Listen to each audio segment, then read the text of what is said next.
welcome back to Here Be Dragons. I am your host, Steve.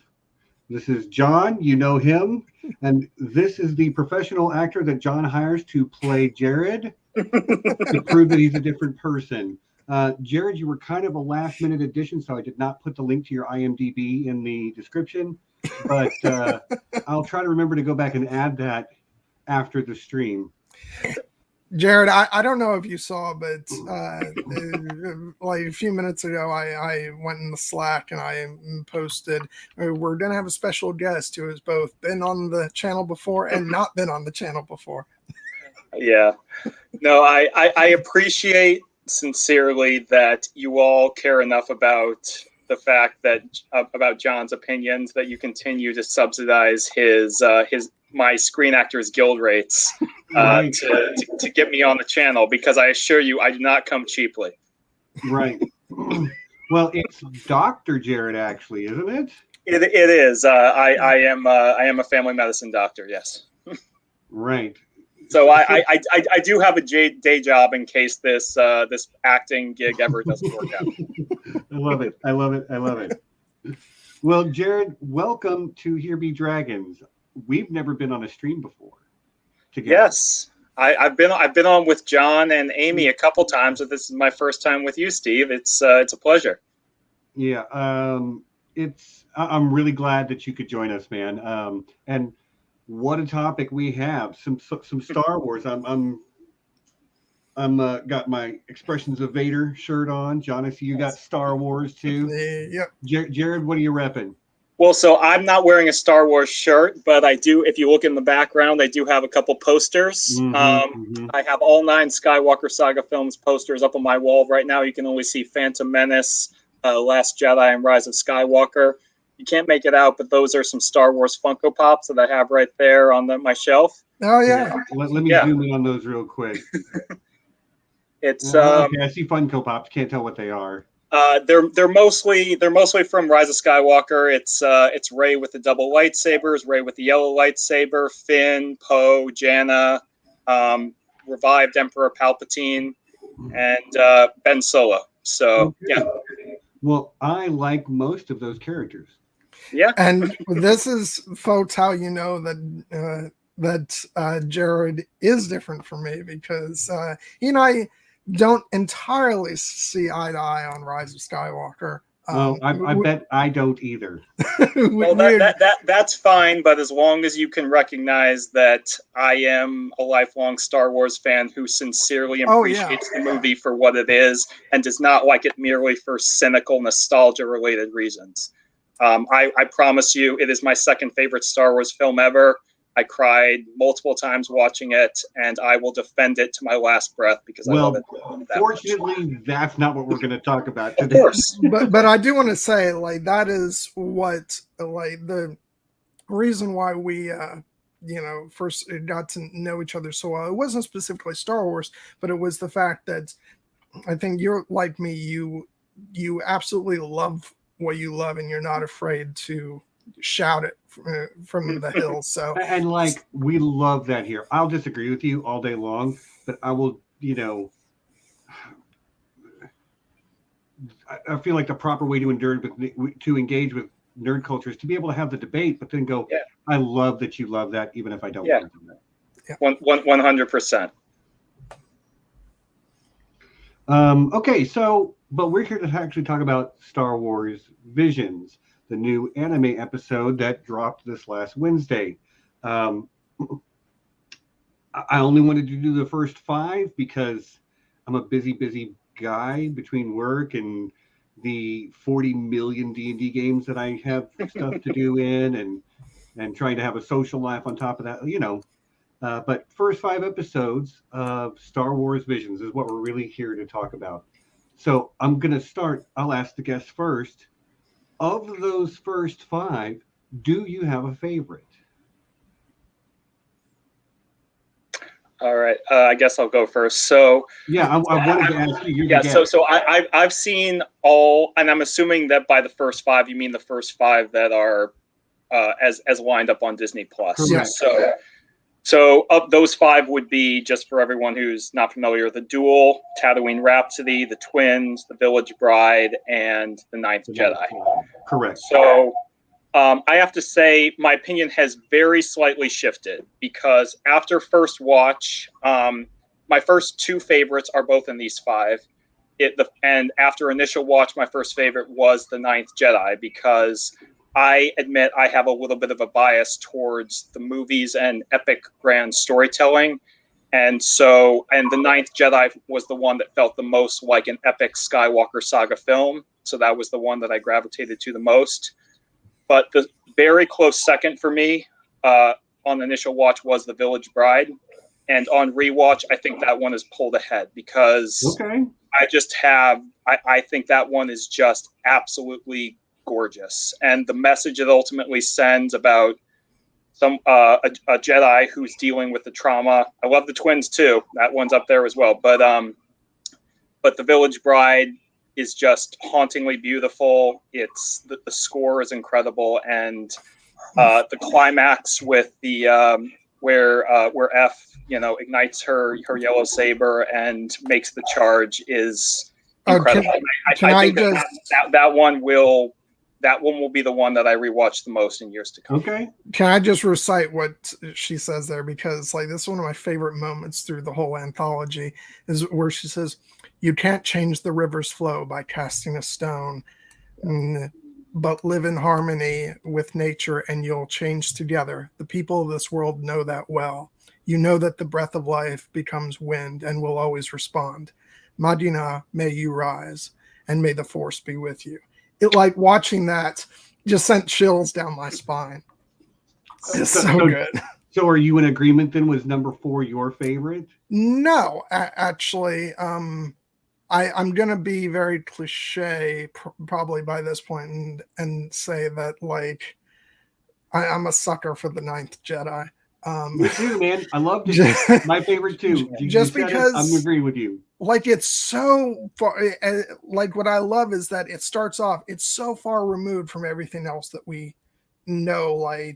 None of this stuff is like it's part of it. None of this. Well, because it's it's so far away that it doesn't interact with any other continuity. So it's but I just love it's so mythic, and I love that when you get to the twist in the story, those characters don't all of a sudden become cardboard cutout villains. You see them mourn for their fellow Sith as they fall. The characters just felt so alive to me. Mm-hmm.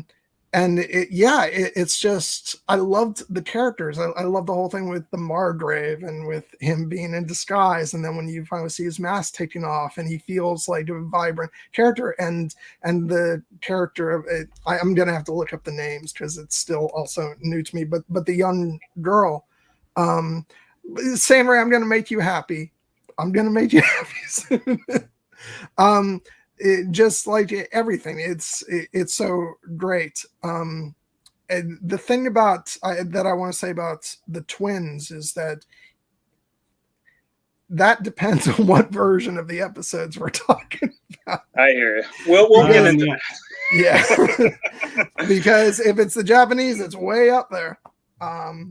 Less so the dubbed version. So okay. What's the weakest episode? Get ready to piss people off. Here you go. It's unfair because it's the most lighthearted of the bunch.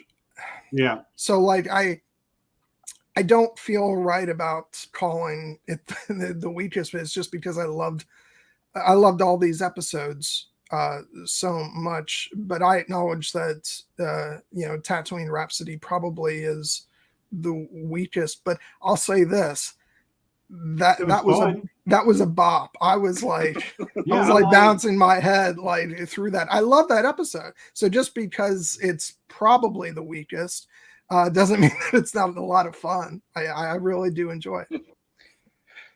Yeah, no, I mean, of the first 5, because I will fully admit the 2 that I consider to be my least favorite, because I did sincerely love them all, are in the latter half. And of these first 5, I would say Tatooine Rhapsody is my least favorite, but that's not meant to be a condemnation at all, because when I watched that, I love that that one, and Galactic Dreamer, all-time Star Wars banger. Yeah. Oh, and I want to step back to what I was saying before. If we're talking about the English dubs, and this will piss Sanri off, but like if we're talking the English dubs, I think the Twins actually comes up in last place for me. So like in the English dub, I don't think Tatooine Rhapsody even drops all the way to the bottom. But I will say, like, I want to stress the Sanri so you don't get mad at me. Like the Japanese version of the Twins is effing awesome. It like blows me away. I love it. So okay, that's why like I'm going back and forth between the Twins and Tatooine Rhapsody, and maybe it is the storytelling felt clunky in the Twins to me, and that might be because I watched the English version first, and then I didn't have time to go back and watch it in Japanese, which I wanted to do, and I will eventually. Yeah, definitely do. It makes a world of difference for that episode. I would say that episode by far is the weakest English dub. So yeah, okay. No, for those who have a problem I want to interject. Sanri says shouldn't change the quality of the animation. I don't think it does. I think it's beautiful to look at. No, it's beautiful regardless. Like the animation is out of this world. It is really incredible visually, but I think I'm kind of with John. Something in the voice acting and maybe in the translation didn't land for me. Yeah, and okay, let's just get this out of the way. Anybody who's been following me on Twitter knows how pissed off I rip am this Band-Aid off. About the subtitles. Are you mad, John? Yeah, and I'm mad that everybody seems to be ignoring me, except for you, Jared. Well, you're paying. I'm ignoring you now for the record. Exactly. Well, because it's like, first of all, just like let's put aside the fact that it's not a like proper translation of the Japanese dialogue. I mean, there's always adaptation in the translation, but there's better and there's worse. The English subtitles are basically the closed captioning for the English dub, which is, first of all, like you get, put aside the translation, you get stuff like droid beeps, grunt on screen. Like that's not a subtitle track. That is closed captioning, and it's for the English dub, which means that it doesn't match up with the timing with the Japanese language, and there's no subtlety to it, because with dubs the whole point is A, get the meaning across, and B, time it to the movement of mouths and stuff. But there's like timing issues all over the place if you watch this in Japanese with subtitles. Disney Plus needs to fix this. They need to do a genuine like subtitle option. And I've been ranting and raving about this on Twitter. Please just like pick any one of my tweets and retweet it so people see that this is an issue. I've already done that, but I've already started ignoring you on Twitter with this. I know, John, like, you're not going to change it. You know, I did my part. I liked and I but I've also put out like helpful instructions so that people can give feedback on Disney Plus. Like I want people to see that, because the more people who let Disney Plus know about this, the more chance they'll be like, okay, we should probably do something about this. If nobody does it, they'll just ignore it. So right. Well, you're not the only one too. I've definitely seen other people making noise about it. And I, for one, agree with you. Like, I hate that they've got the big black boxes around it too, because it's just covering up so much of the screen. Well, especially like if you look at the trailer and the behind the scenes featurettes and stuff, they've got this beautiful lettering for subtitles and stuff, and it's like, and they, by the way, in the behind the scenes featurettes, they have the correct dialogue. If you pay attention, what you see in those is different from what you'll see if you turn on the subtitles on the actual show. So they know, they've got the actual script that's supposed to be on there. They were just too lazy to actually implement it. So seems like an oversight to me. Like it would be so easy to just do it. Yeah. And then nobody's upset. And I've seen, honest, like the thing about, like, you can, this is not an argument about sub versus dub. Okay. I don't want us to turn into that, but I love that you should have the option, and you're freaking Disney Plus. You should be putting out the best version of that option available, because you have the money and the resources to do it just like that. And they're aware of it, because the Disney Plus's like help account has been replying to certain people on Twitter, because I've seen it, where they say that the closed captioning is an acceptable option for subtitles. It's like, no, it's not. Stop putting up that standard response and do something about it. Yeah, it could be better, but you know what?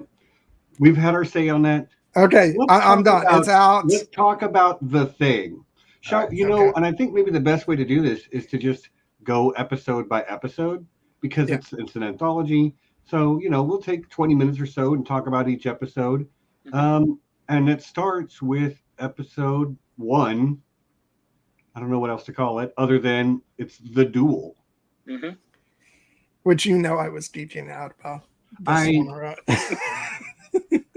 It took me a minute to get into it, because it is a very unique animation style where everything is black and white except the light sources,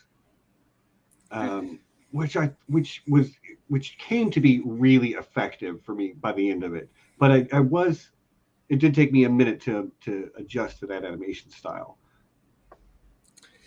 Yeah, and for me, like, this reaches back to Kurosawa and older Japanese films, and they've even got like print scratches on the animation, like it's old style film. Like, I mean, I was like, I've heard that some people, like, it took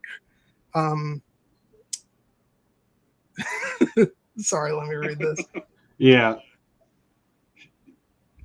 Surprise. Yeah, and like that made sense, Sanri, and so yeah.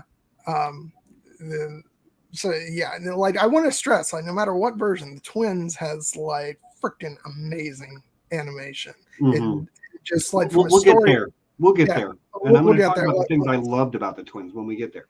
Yeah, but let's the duel. Yeah, like, yeah, I just immediately, it put me in that frame of mind of, old school, Japanese filmmaking and just old cinema in general, or classic cinema. And it's like, as soon as it started up, I was like, this is my jam.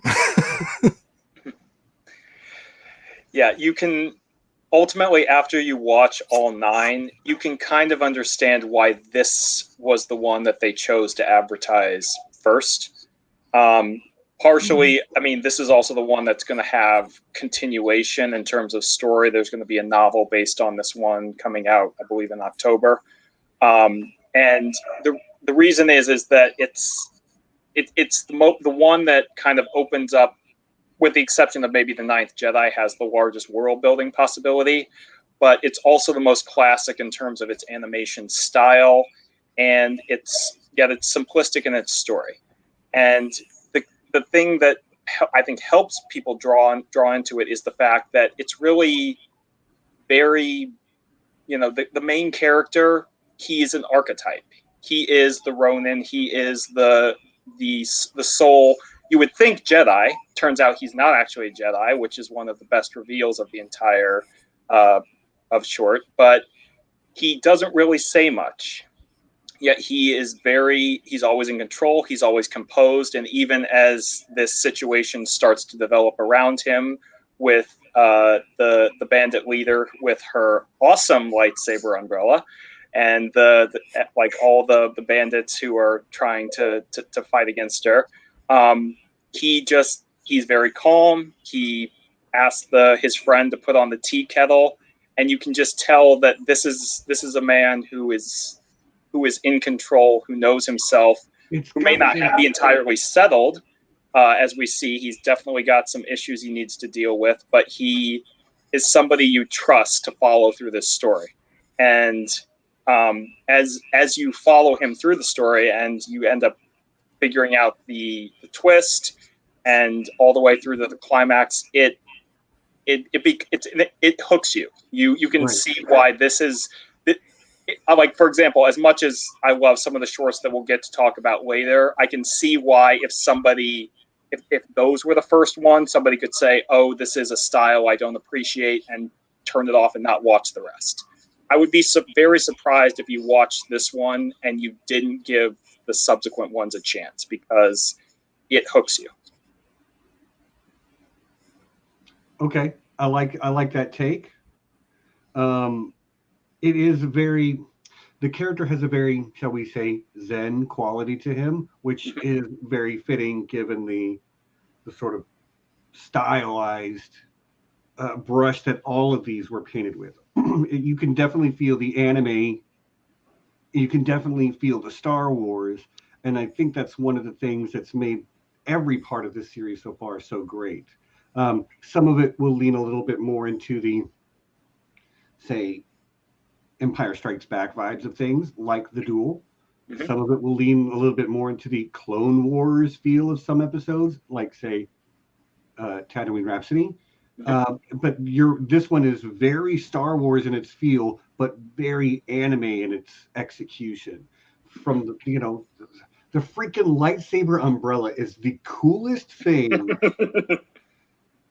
Because it's such a weird weapon that you occasionally get in anime, and it's so wild to see it the way that it was used.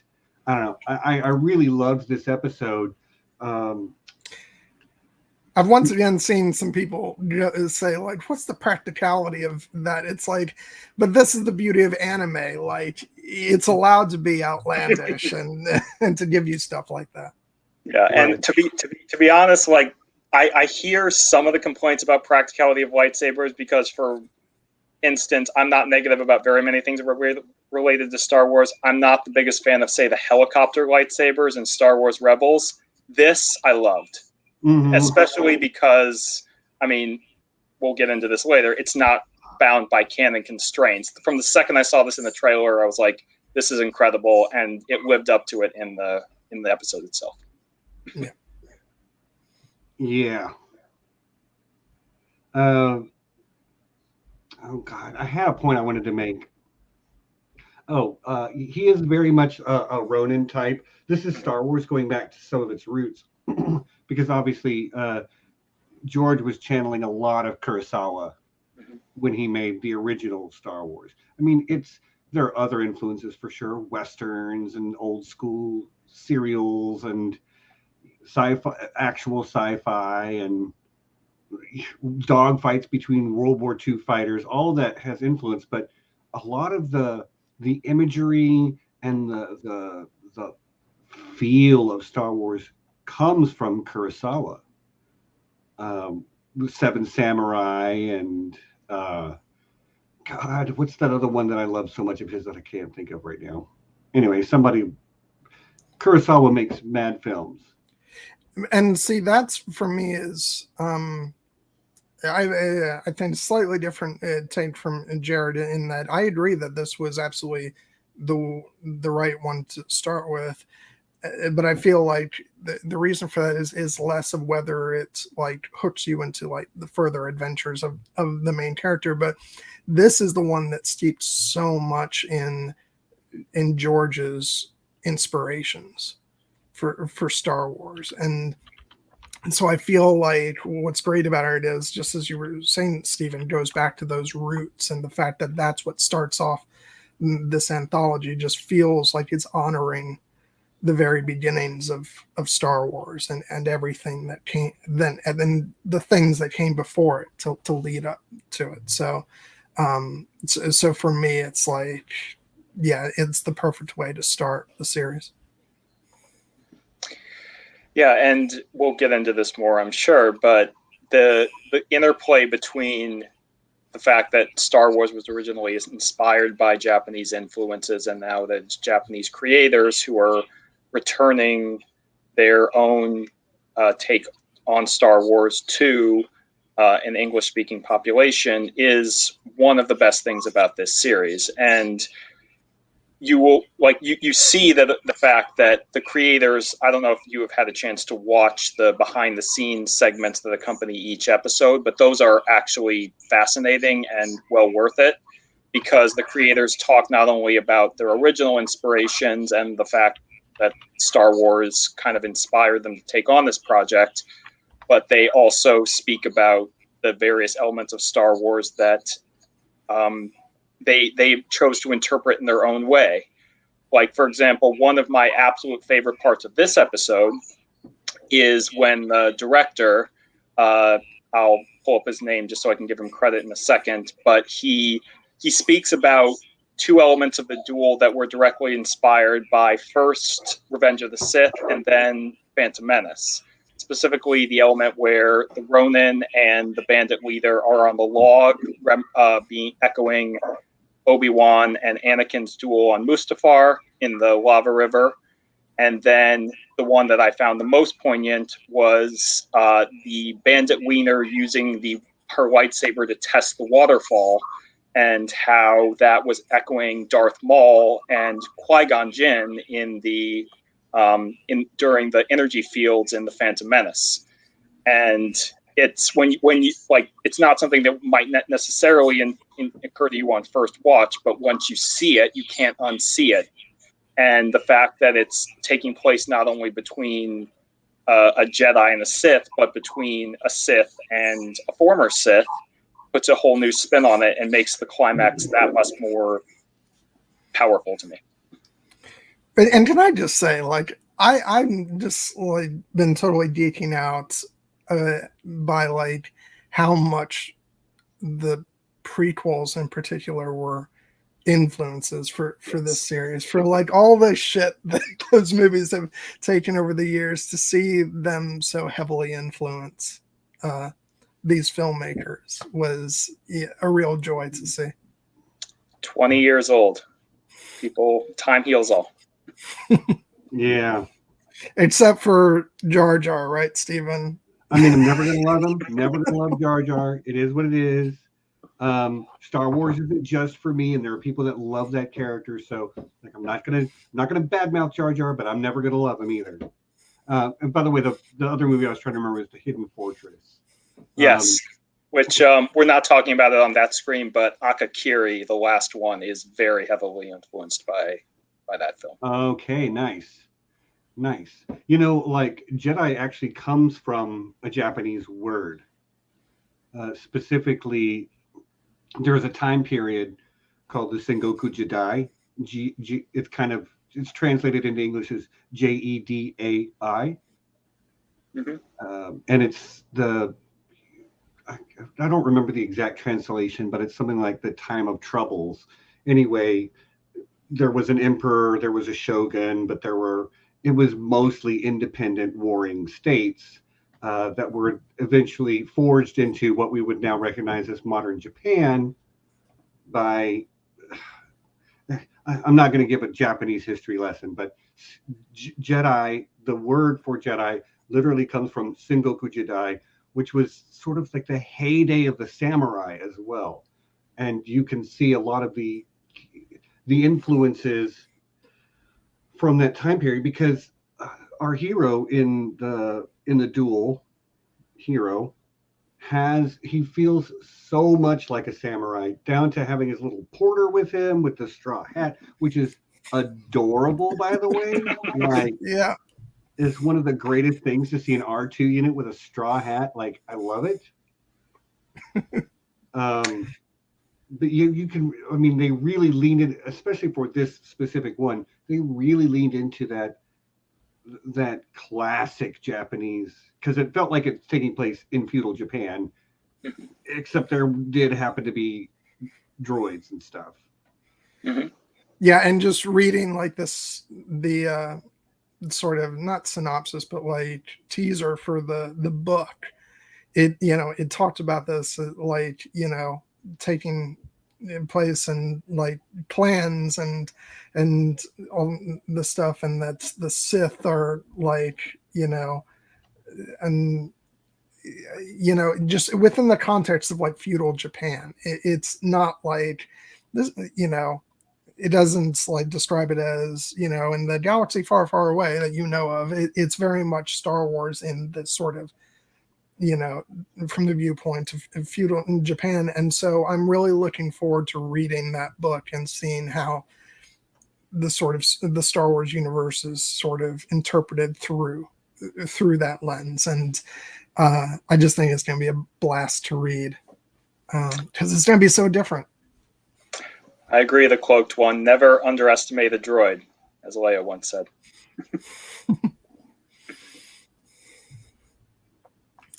But thank you, Matthew. You are a gentleman and a scholar. Thank you, Matthew.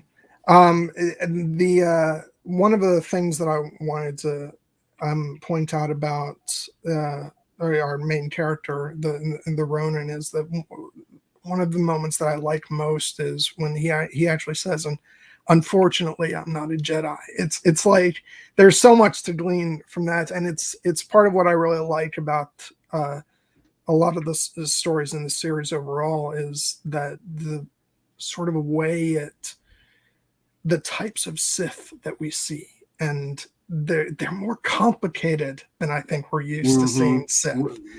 Yeah, wait for that one. You want complicated Sith? We'll get that later. Yeah. So it's just like, what has he been through, and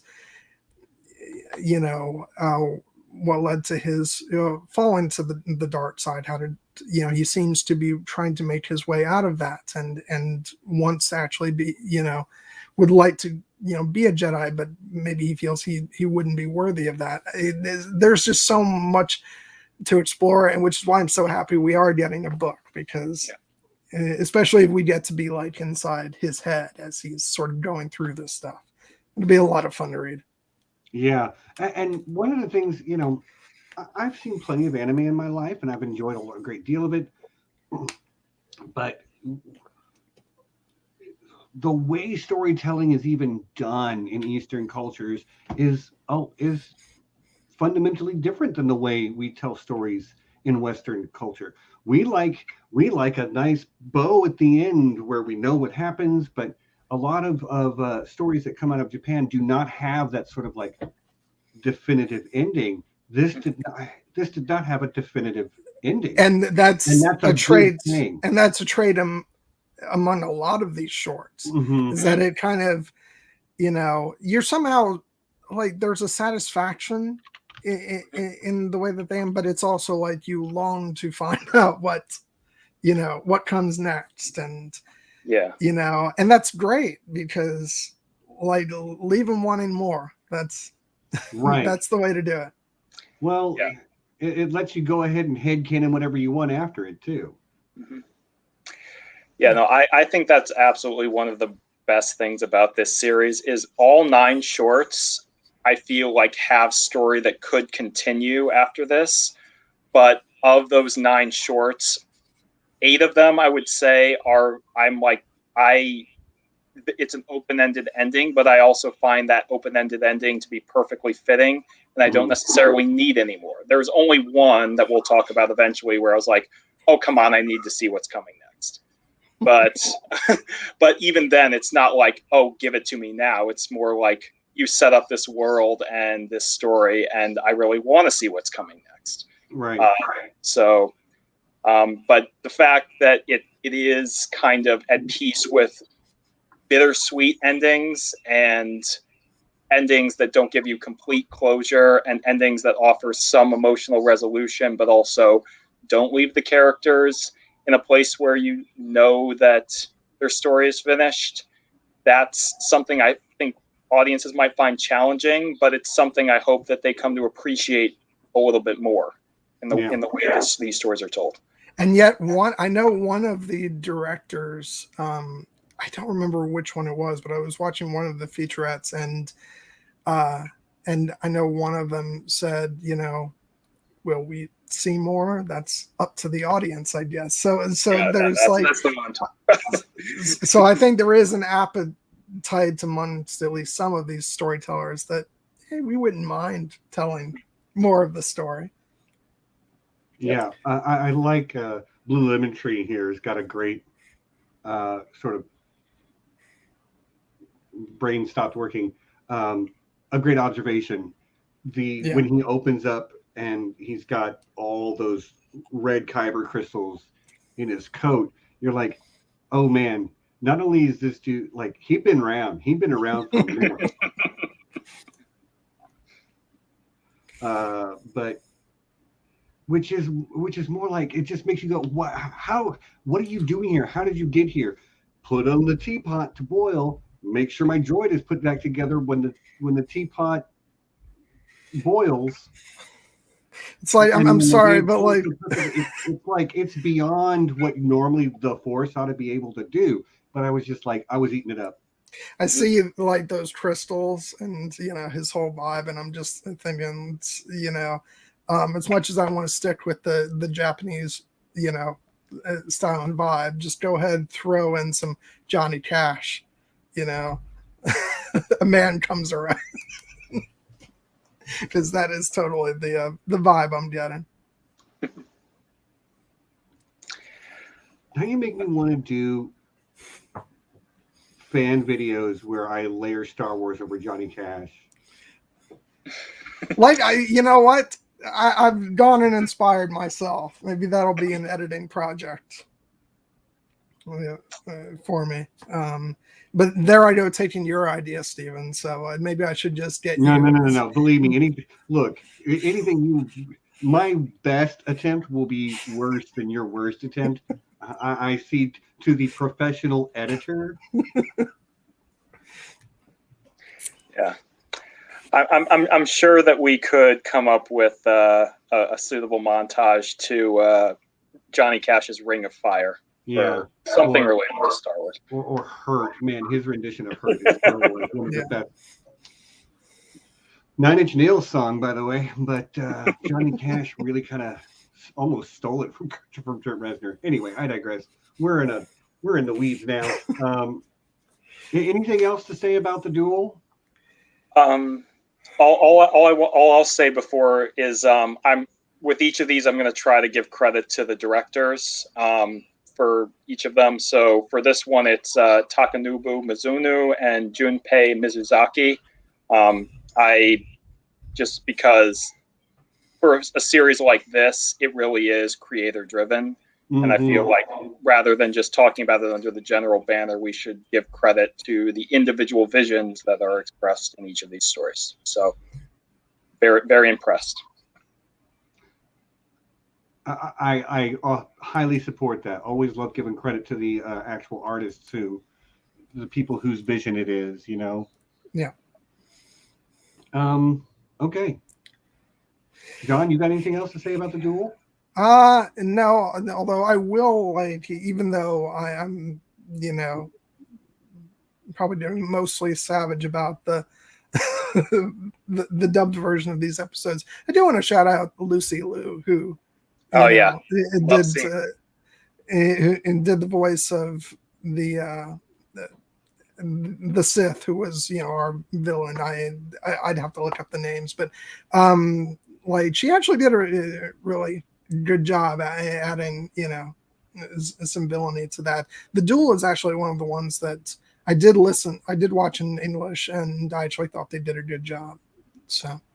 Yeah, she did a great job with the voice dub, and the English language talent. Even if I would prefer to watch it in the original Japanese, is excellent throughout these films. And just as a kind of through line for what we'll be talking about, she is one of the things I do find is an intriguing through line throughout all of these 9 shorts is there are a lot of female villains, which is something that Star Wars has actually not had a ton of throughout its 42, 43-year history. So I thought that was an interesting place to explore.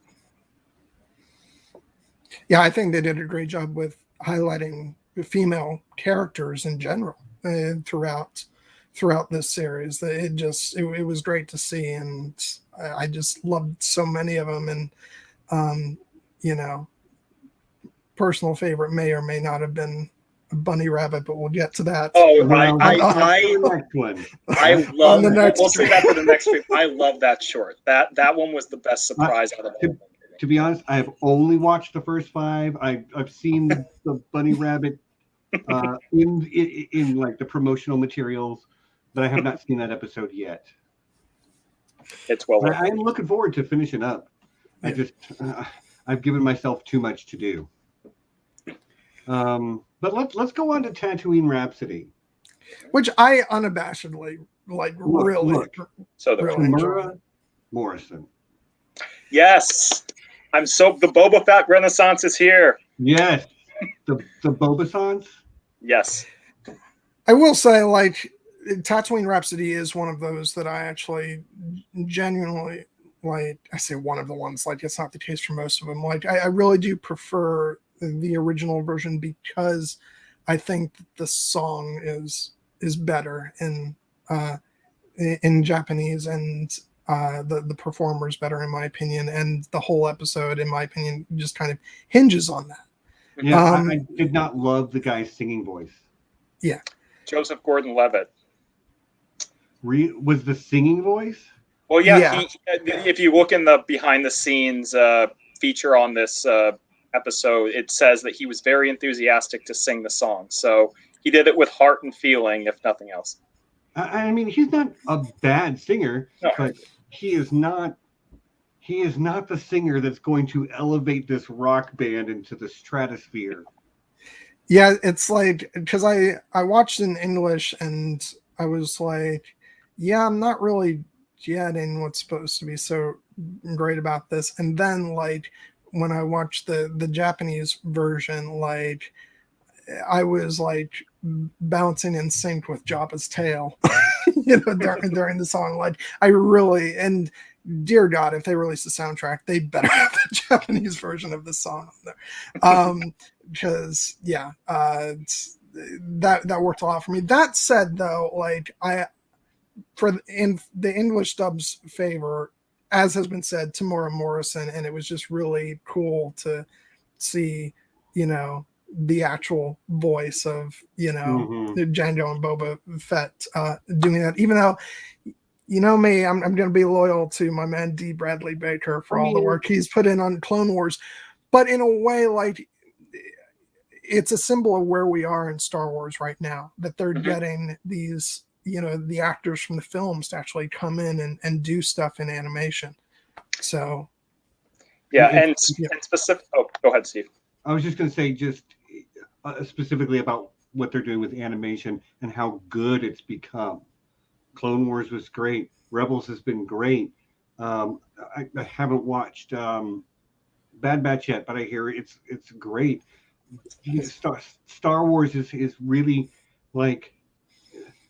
we'll just say the sequel trilogy is divisive, and you can ask 10 different Star Wars fans what their feelings about the sequels, and you'll get 15 different answers out of the 10 of them. But Star Wars is coming back into a place where they're doing things that the fans are loving. I mean, The Mandalorian being a perfect example of that.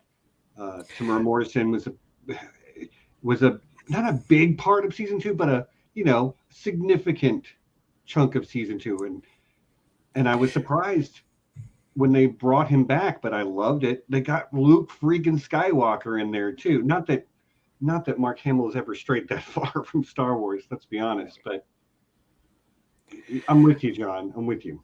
I think that what's important, though, is to go ahead and cast a wide net, because I feel like there's so much Star Wars right now for different people and with different inclinations.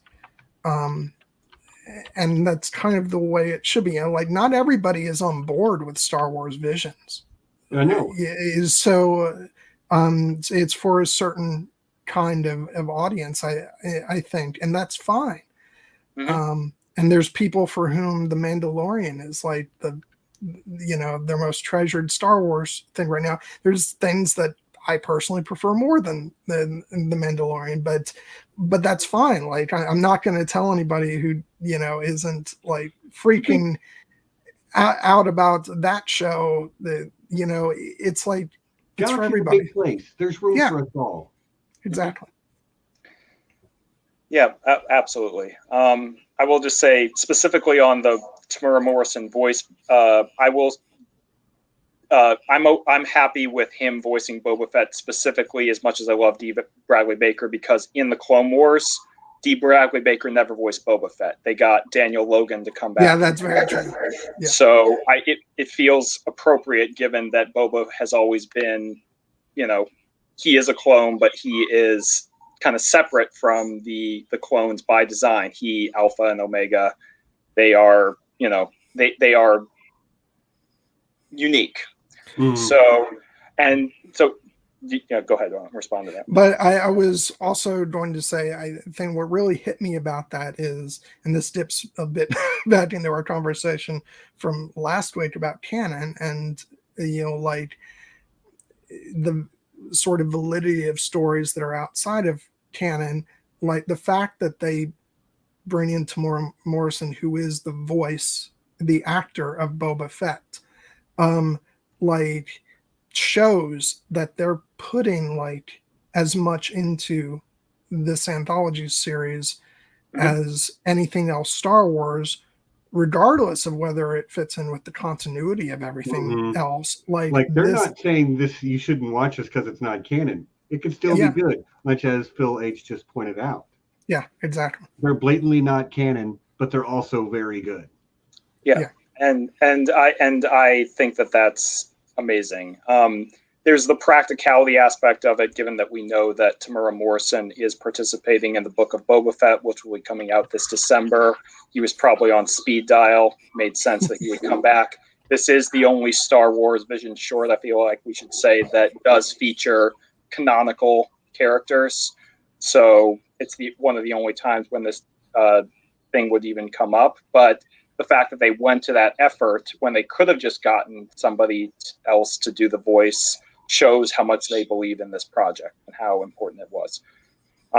And I totally agree about the idea of the Star Wars having something for everybody, because with a galaxy this vast, one of the things that I find most frustrating about current Star Wars discourse is the fact that people are so understandably protective of this thing, which I understand because I love it too, is that whenever something comes that may not fully align with what they view Star Wars to be, they can feel like they were betrayed in some way.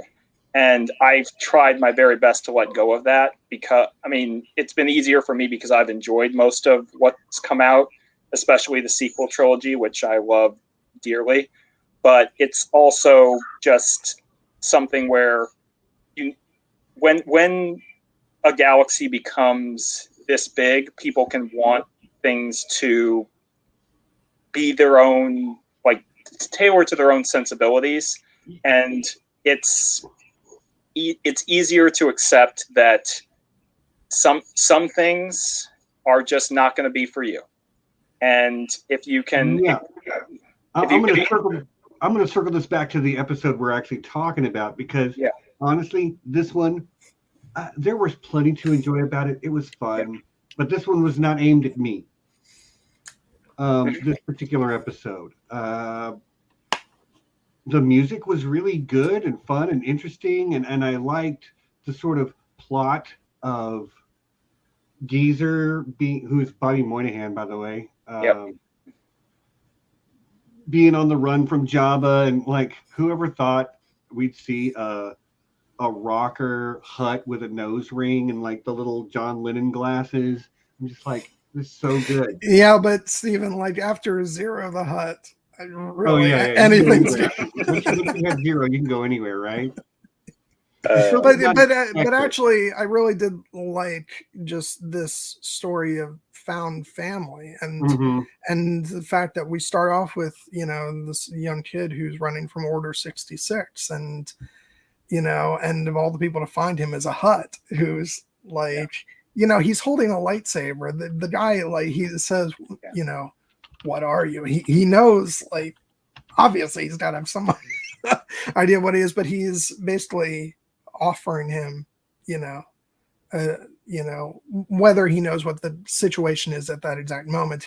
It's obvious that he's running from something, so he's offering him a helping hand, some sanctuary, and so they form this family together where what matters is the family and the music, and you know, and they're going to stick by each other through thick and thin. So even with a very short story, like, I feel like there's a lot of stuff there, you know, and that's what was great about all of these shorts, honestly, is like I feel like they were making the very most out of a short runtime for all this stuff. Yeah, which is, you know, again, I enjoyed it. I did, but I was not the target of this. It did not resonate with me the way some of the other ones did. Yeah. But I genuinely did enjoy this idea of like putting your neck on the line for the people you care about and finding creative solutions to your problems. And you know, that moment where you think he's got a lightsaber, but it's actually just his microphone. Yeah. Down, you know, little things like that. It was just fun. It was fun, and in my Star Wars, I like the more serious stuff. You know, the more severe, darker side of Star Wars is my favorite part of it. Something for the light to shine against. You know, which is probably why this episode did not catch me the way certain other ones did. But like, if you're into that part, the positivity that permeates Star Wars as well, that's what this one really latched on to. All the Star Wars films have been about found family. Even though Luke and Leia were technically actually family, they didn't even really know that till the end of the original trilogy. They were a found family before that. And the same is true for the sequel trilogy. Finn and Poe and Rey are a found family. So it's one of those things that's a part of Star Wars. This is just a different spin on it. Yep. No, for me personally, though, the three core, I mean, there are many themes that run all throughout Star Wars, but the three that I always hope and really value whenever they come up in Star Wars storytelling are hope, choice, and found family. And if Star Wars story embraces those ideas, I'm liable to appreciate it, even if I don't always connect with the specific plot mechanics of it. And it's one of the things that I appreciate about this story. It's one of the things I love about, say, Last Jedi, because I believe that it interrogates the core Star Wars themes, but then ultimately reaffirms them. It does not reject them, as some seem to believe it does. And it's just, ultimately, this is a story where it is about the individual and the choices they choose to make, the outlook they choose to have, and the connections that they choose to form. And that's all on display here in this story about a poor Jedi Padawan who was traumatized by Order 66 and formed a friendship with a bass-playing Hutt who didn't want to be a gangster and turned his lightsaber into a microphone and decided to rock out on a song inspired by the Ramones, which is not something I ever thought I would see in Star Wars. But when I saw it, I'm like, yeah, that fits. I want to make two more notes before we move on to the next one. One is like just this really quick moment that made me like grin like an idiot is when the song is going out to all these different places and you just see Ben Kenobi's Hutt really. Yes. I need that to be in the Kenobi series. Is him like listening to the song on the radio and rocking out to it. Yeah. I might have been, this probably sounds like a blink and you miss it type thing. I didn't catch it. I did not catch Obi-Wan Hutt. That's great. And then the second thing is with respect to the lightsaber that gets adapted into a microphone. What's so great about that is I think that this is sort of an element of two stories, this one and also The Village Bride. This notion of these Padawans who survived Order 66 and sort of holding on to the past, and the question of what's your forward step once you're willing to let go of the past, like what's, what direction are you going to take? And in this story, it's, deciding that it's a different path. I've found a family. I'm going to do what I have to do to stand by them. And it's a bit, a different, path from in The Village Bride, but I'll wait until we get to that episode. But it's just, I really like this idea of this sort of trauma endured by Order 66 survivors, and when they're willing to let go of, of being, a Padawan and stepping into a new light, so to speak. Yeah, and I absolutely love that because it showed that there are different ways that one can heal from trauma. I mean, most of the stories in Star Wars current canon involve people who escaped Order 66, like ultimately Obi-Wan and Yoda, in like Rebels like Kanan, in Jedi Fallen Order like Cal Kestis, ultimately coming to terms with that trauma and deciding to fight the Empire. And in this case, this is some Padawan who escaped Order 66, and for reasons that are entirely his own, decided that that was not his path. And but the thing is, based on the story, you don't feel like, what are you doing? Fix your lightsaber, get out there and slice some stormtroopers. You're like, this guy has found what he needs to do to be happy and whole. And beyond that, not is he just happy, but he is spreading positivity with his music as well, which is a very Jedi thing to be doing. Mm-hmm. Any other thoughts about? No, I think it's about time we move on to the twins. Okay. Well, we're going to do that after I'll just say the director for this one, Taku Kimura. Okay. Awesome. What animation house did it? Do we know? I believe this one was here. Let me pull it up. I mean, about Studio Colorado. Studio Colorado. Yep. All right. Cool. And the first one was by Kamikaze Doga. Mm-hmm. I don't think we said necessarily, but yeah. Okay. Cool. Mid-roll. We're halfway through our discussion, so don't go anywhere. But this is YouTube, so I got to remember to tell you, like, subscribe, follow us on Twitter and stuff. I think most of y'all already do, but if you don't, links are down there in the description. I'm going to shout out the patrons, our lovely, wonderful patrons who keep the lights on over here. Our Patreon High Council includes ridiculous Ed Tollett, our alpha patron, Lord John Bronsteen the Wise, Sixto Sounds, aka JP the Axe Grinder, and the lovely Lady Leaf Underhill.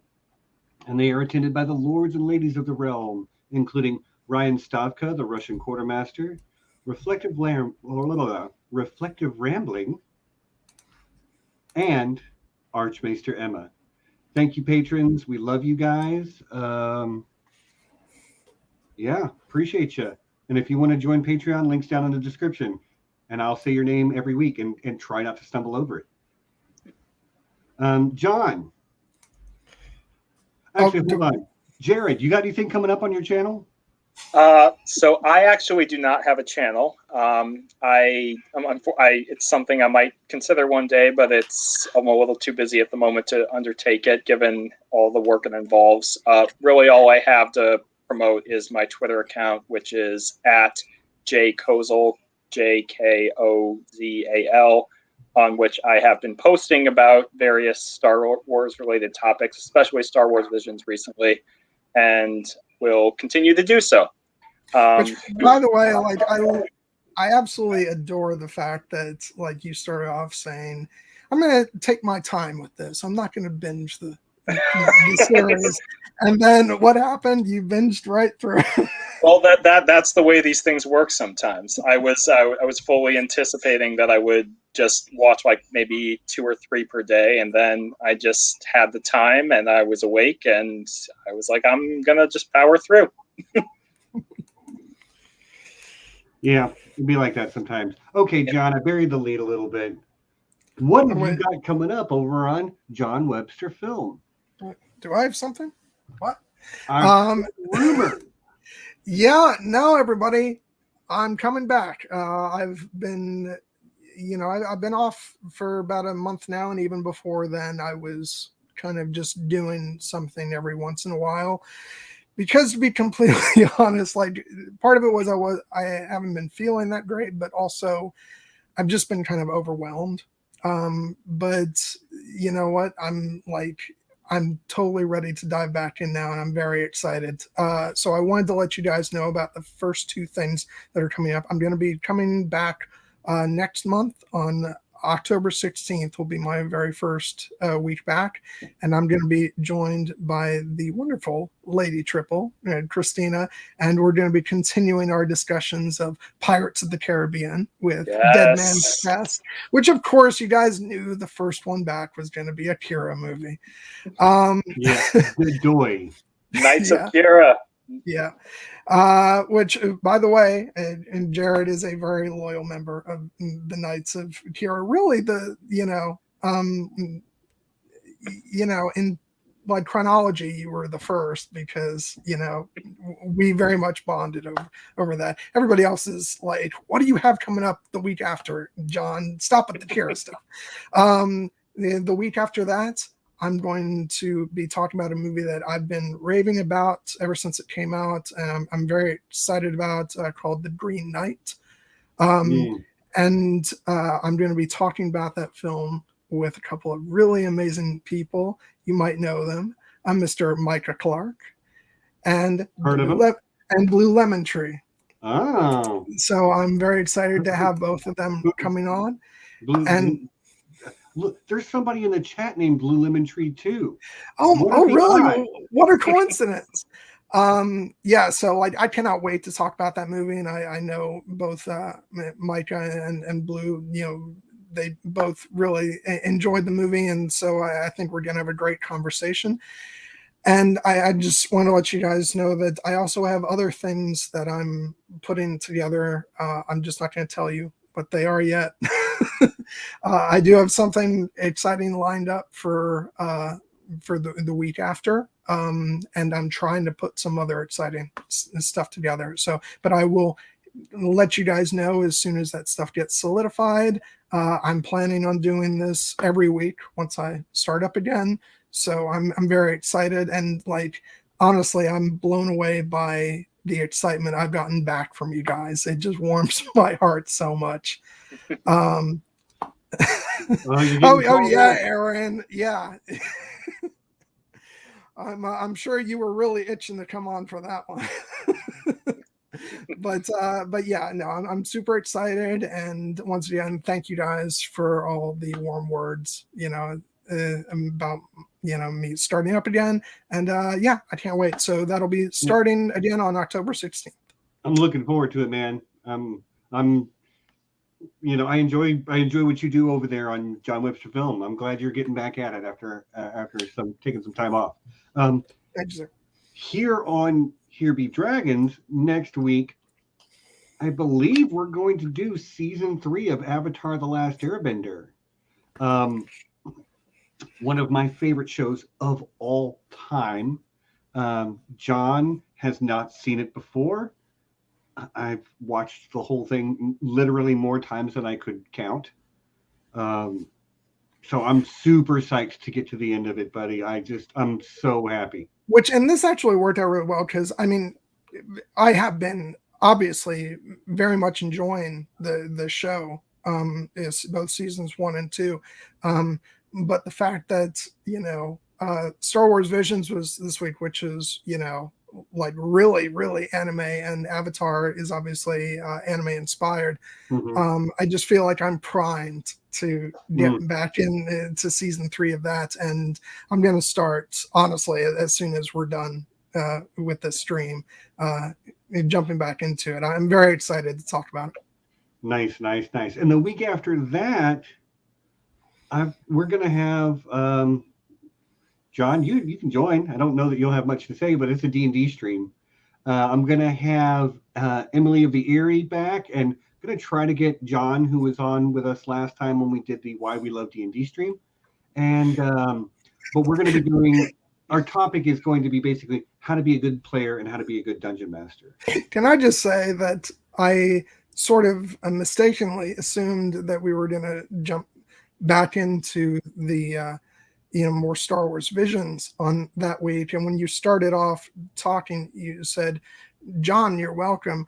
I thought you were accidentally calling Jared John, which was just okay. priceless. See, like people want the D&D talk, and so I was having a conversation with Emily yesterday morning. I'm developing some various stuff for D&D, and she is also a very capable, experienced dungeon master. And I was like, I want to bounce some ideas off of you. And in the course of that conversation, we're like, you know what we could do? We could do a stream where we talked about like the good and bad habits that people get in. Anyway, that's what we'll be doing 2 weeks from now. We're going to get back to Visions real quick. We got to get back to Rebels too.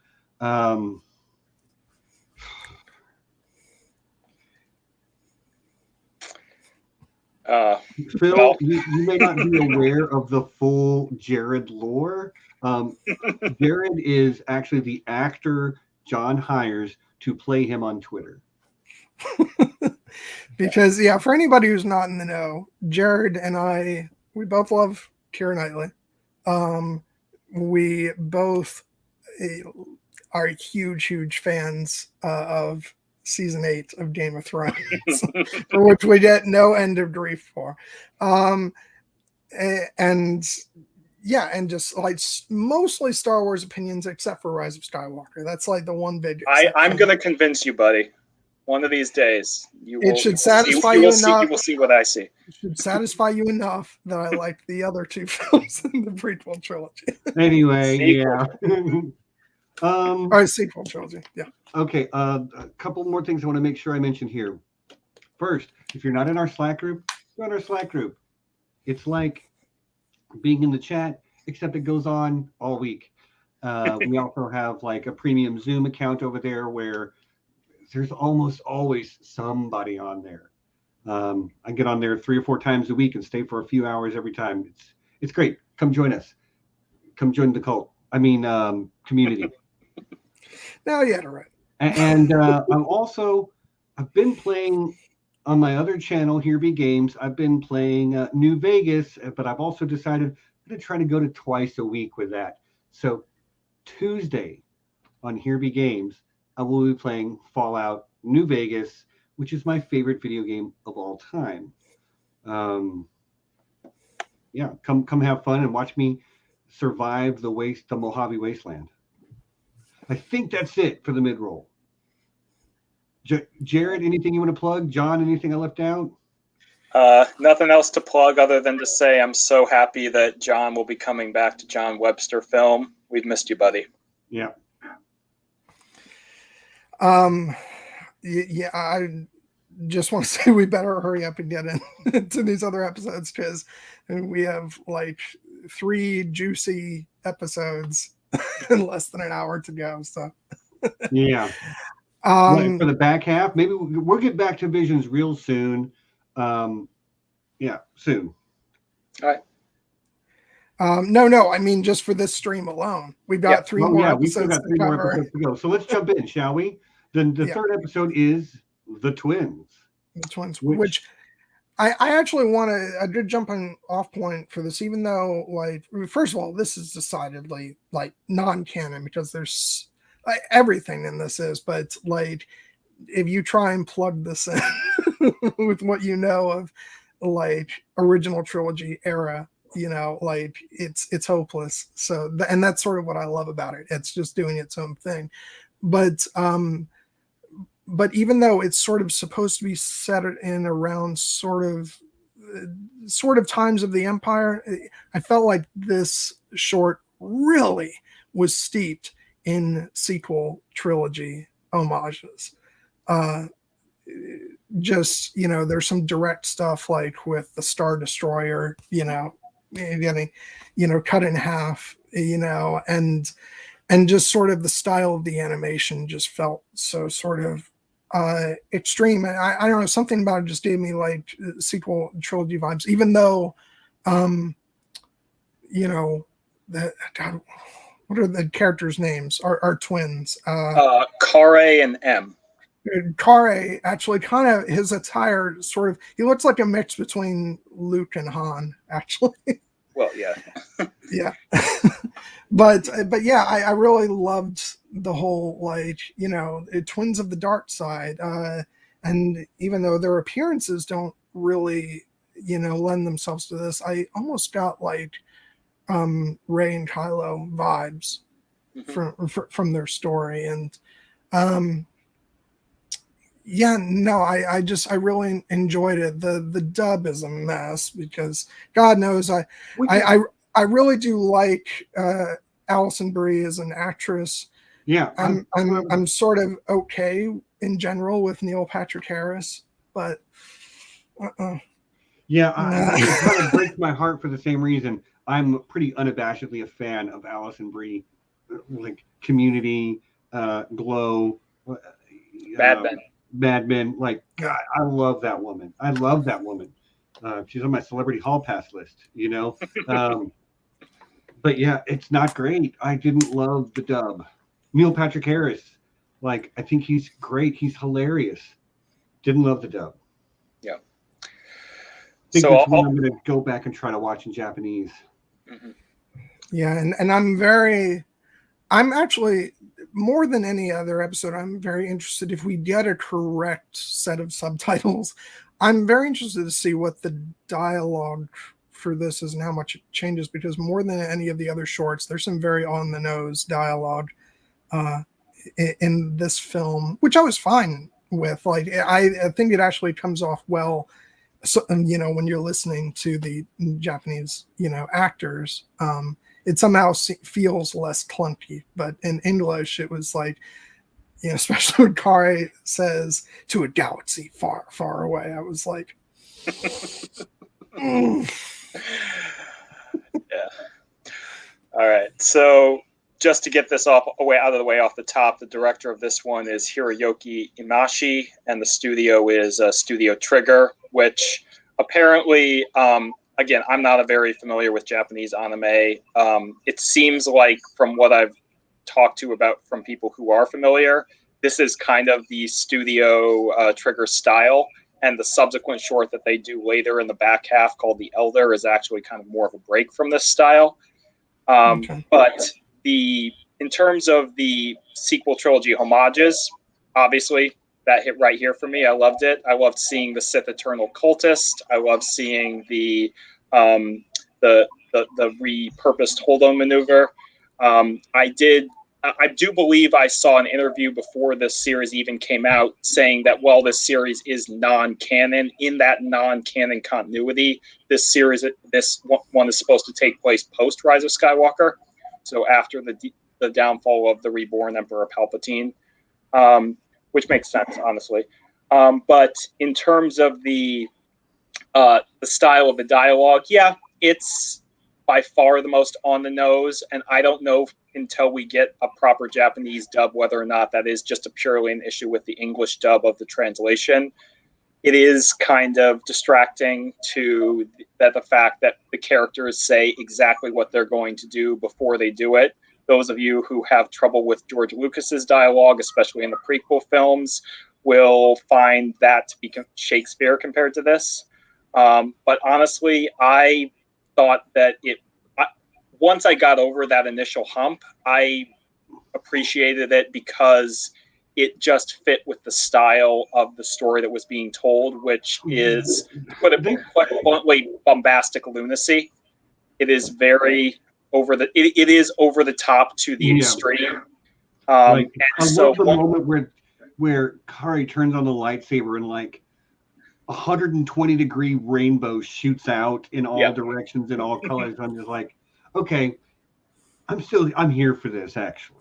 Yep. Now, because this feels like an impressionistic painting of Star Wars. This is about what you feel, not about what you say. And a lot of the lines of dialogue, maybe I'm talking myself into liking it better, but like, it might even be that the lines of dialogue aren't meant to really be a conversation. They're meant to be summing up the feelings of the moment.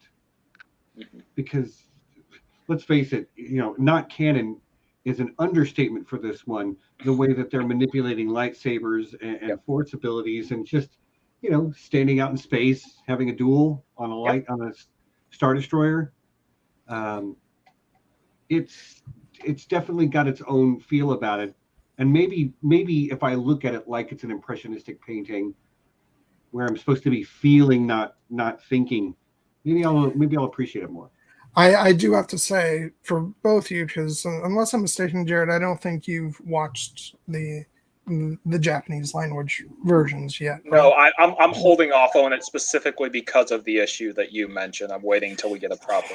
I will say that even with like just as a sort of blanket statement for the whole thing, even with those issues, like the dialogue is going to be the same whether I'm listening to the dub or reading the problematic subtitles.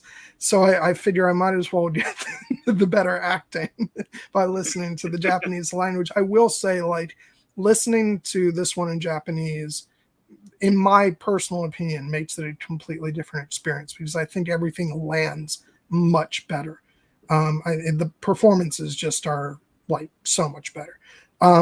So I will say this is the one that kind of, I said, depending on which version we're talking about in English, this is towards the bottom of the list for me. But if listening to it in its original language, I think it's one of the most stunning pieces in the whole anthology. I think from a purely visual standpoint, this might be my favorite of the first 5 from a purely visual standpoint. I think other ones have better maybe sound design or music. Other ones maybe have a better plot or character development or whatever. But we're just talking about the animations and the visuals that they give us. This is stunning to watch. Yeah. And there's some really great, like, even though it's distinctly its own style, but with like the costume design, there's definitely like some Ralph McQuarrie, Vader, stuff going on. And I mean, from a visual standpoint, it is like the most, like, and I mean this in a good way, it's the most extreme, of the films. And just, it's basically like, I'm trying to think of the right way to describe it. It's like, this is the one that's on steroids, basically. Yeah. For me, I think part of the reason that I enjoyed it as much as I did was that one of the things that as the years have gone on, I've connected to more and more when it comes to Star Wars is its original grounding in not only the Japanese roots, but the pulp serial aspect inspired by the Flash Gordon serials, where everything is designed to be over the top and characters are designed to be, archetypes that have simple missions that follow the hero's journey, but also come across conflict. And every week there's a cliffhanger, And at first, I didn't always connect to that aspect of Star Wars, but over time, it's become one of my favorite things. I think I always think back to the sequence in The Phantom Menace, the traveling through the planet core with the sea monsters. That for me is straight Flash Gordon, and this honestly feels very much in that vein. Yeah, exactly, bombastic, and it's that's part of the. It's almost so much. It's almost something you have to buy into at the start if you're going to connect to it, because if you don't surrender to it, you will never get on board the roller coaster. It's hard to join it midway. But it's almost what you call suspension of disbelief. Yeah, exactly. Which you absolutely need for, what you were talking about, Stephen, where he turns on the lightsaber and just like he's able to, pull a holdo maneuver with it. It's just, there is just pure insanity in this one. And I actually, and like I said, provided, I'm listening to the, the better version, like I totally am into it all the way with this one. So like I said, on the other ones, I mean I'm preferring the Japanese version regardless, but this is the one that I actually feel took a hit for like a must-have. Yeah, and also for what it's worth, this is the one that for me personally feels the most like a pure remix rather than a reimagining of Star Wars. We have the archetype of the twins, which is most familiar with Luke and Leia, but as John noted, also in the recent sequel trilogy was explored via the dyad between Rey Skywalker and Ben Solo. And it's kind of playing on similar ideas, again, inverting them a bit with the female counterpart, Am being the one who's committed to the dark side, and the male counterpart, Kare, being the one who kind of is resisting and focusing on the light. And then obviously we have the inverse of with the two droids, who are kind of the dark versions of R2-D2 and C-3PO. So this is the one that in a weird way feels the most familiar in terms of the Western sensibilities, but also is the most outrageous. So it's a unique wavelength to get on. It's like looking at Star Wars in a funhouse mirror. Exactly. I do want to say, like, I loved all the freaky stuff they were doing with the lightsabers in this. I think somebody called it like the spaghetti noodle lightsabers. Like, I love it. And there's that shot where, like, all of the M's, sort of lightsabers are like wrapped around Kare is one, and it's just like, for me, like, visually, regardless of what version we're talking about, like this short is just like off the charts from a visual standpoint. Some people in the chat are disagreeing, and like, art is subjective. I love the animation. That's fine. That's what's so great about, like, we got 9 shorts from different animation houses. It's like, and like personally, like my favorite and animation style isn't even in this batch of episodes we're talking about. I flipped out over episode 8 because, and we're not going to, we'll save that for the next stream, but I'll just say that like tapped into like sort of the 90s anime style that I remember growing up seeing. And so, like, there's something different for everybody. And that's what's so great. Yeah, I mean, it's Star Wars, like you say, it's a big galaxy. There's room for us all. Star Wars is really almost its own genre at this point. It's kind of transcended being an intellectual property, because you've got stories for everybody in there, not just movies. You've got books, you've got video games, you've got animated television shows, you've got live action television shows. There's something for us all there. but it is the connective tissue of Star Wars. The things like the battle between good and evil that continues to resonate, no matter what story is being told or for what audience. And that's something that it brings us. It binds the galaxy together. That's what I'm trying to say. It surrounds us. It penetrates us with consent, and it binds the galaxy together. Yeah. Cassie, I just want to say, I don't know the name of the animation house for that one, but it's not the very last one I'm referring to. It's the one before. So it's episode 8. It's basically the bunny episode. Geno Studio. Yep. Geno Studio. Geno Studio. I've got it up on Wikipedia on another tab. Just, peel back the curtain about how you podcast, we say who did this? Yeah, I mentioned it at the beginning. It's the Hiroyuki Imashi of Studio Trigger is the director of this one. Well, shall we move on to the next episode then?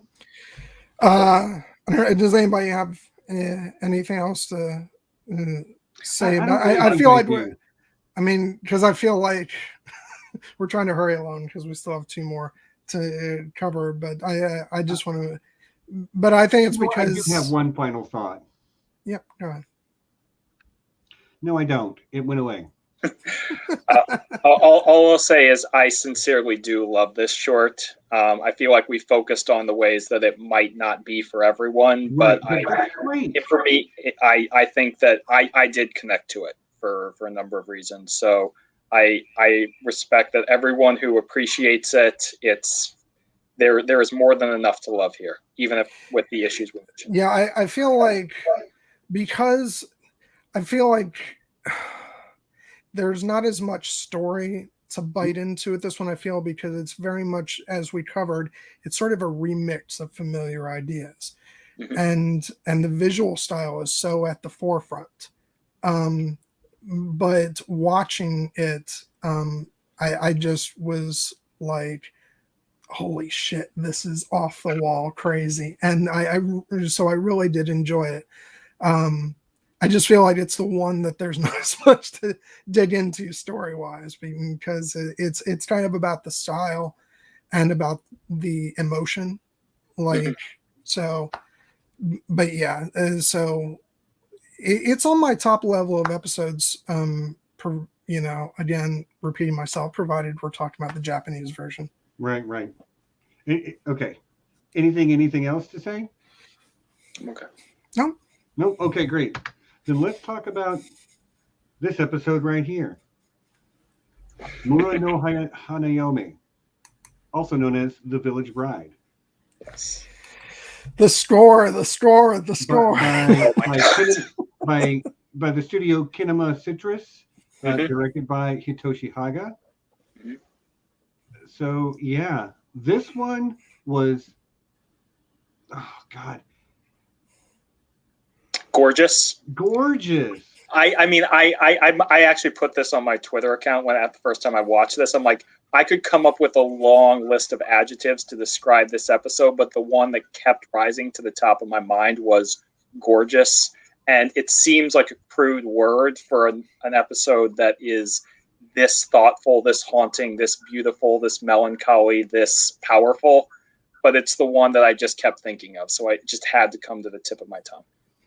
This was the one that I didn't fully grasp onto on my first viewing. I didn't fully grasp onto it until about halfway through, because I think the other ones had been so kind of in your face, easy to digest in a way.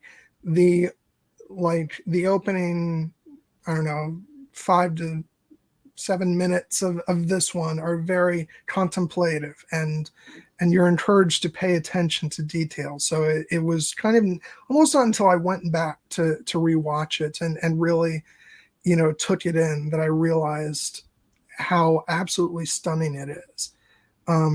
Because again, talking about the music again, so much is just about sort of taking in those quiet moments with the beauty of the music, and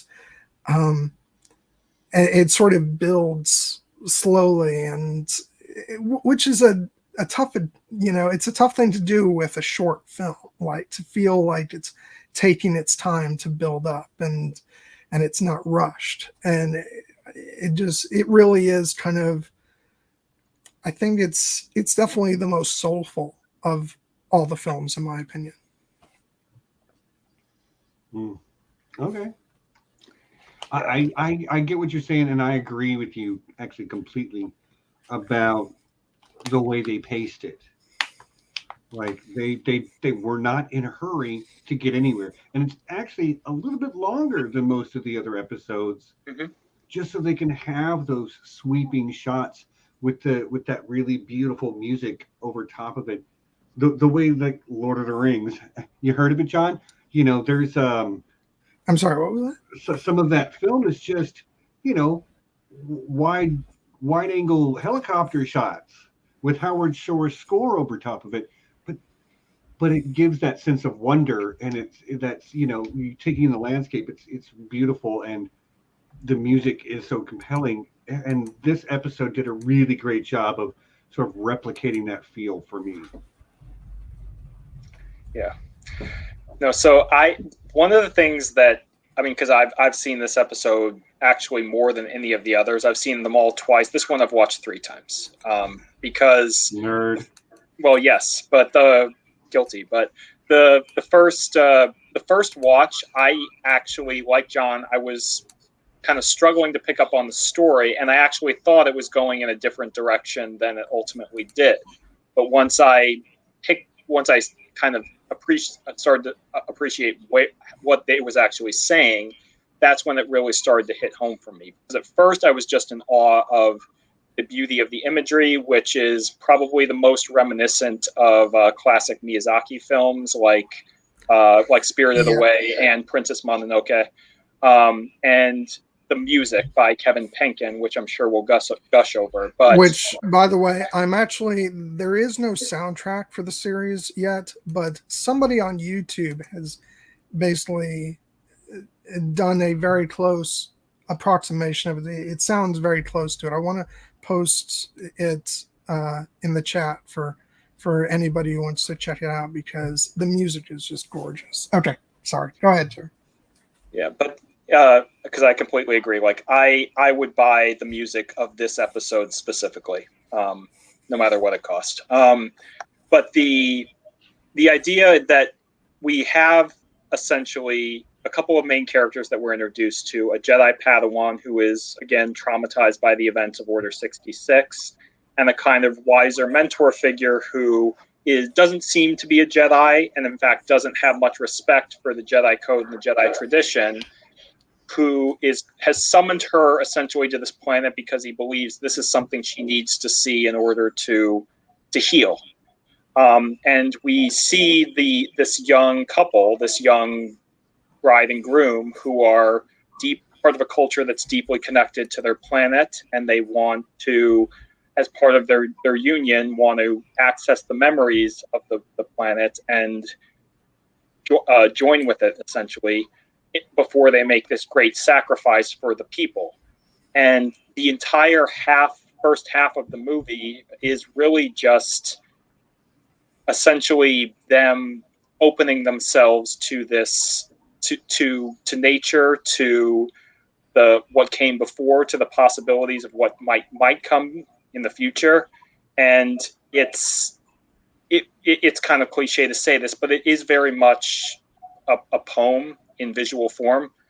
And once you get to it's only once you get to the latter half, then you start to realize that what the stakes are, that you realize why that first half is important. Because it could just be, oh, look at the pretty pictures, listen to the pretty sounds, oh, isn't nature beautiful?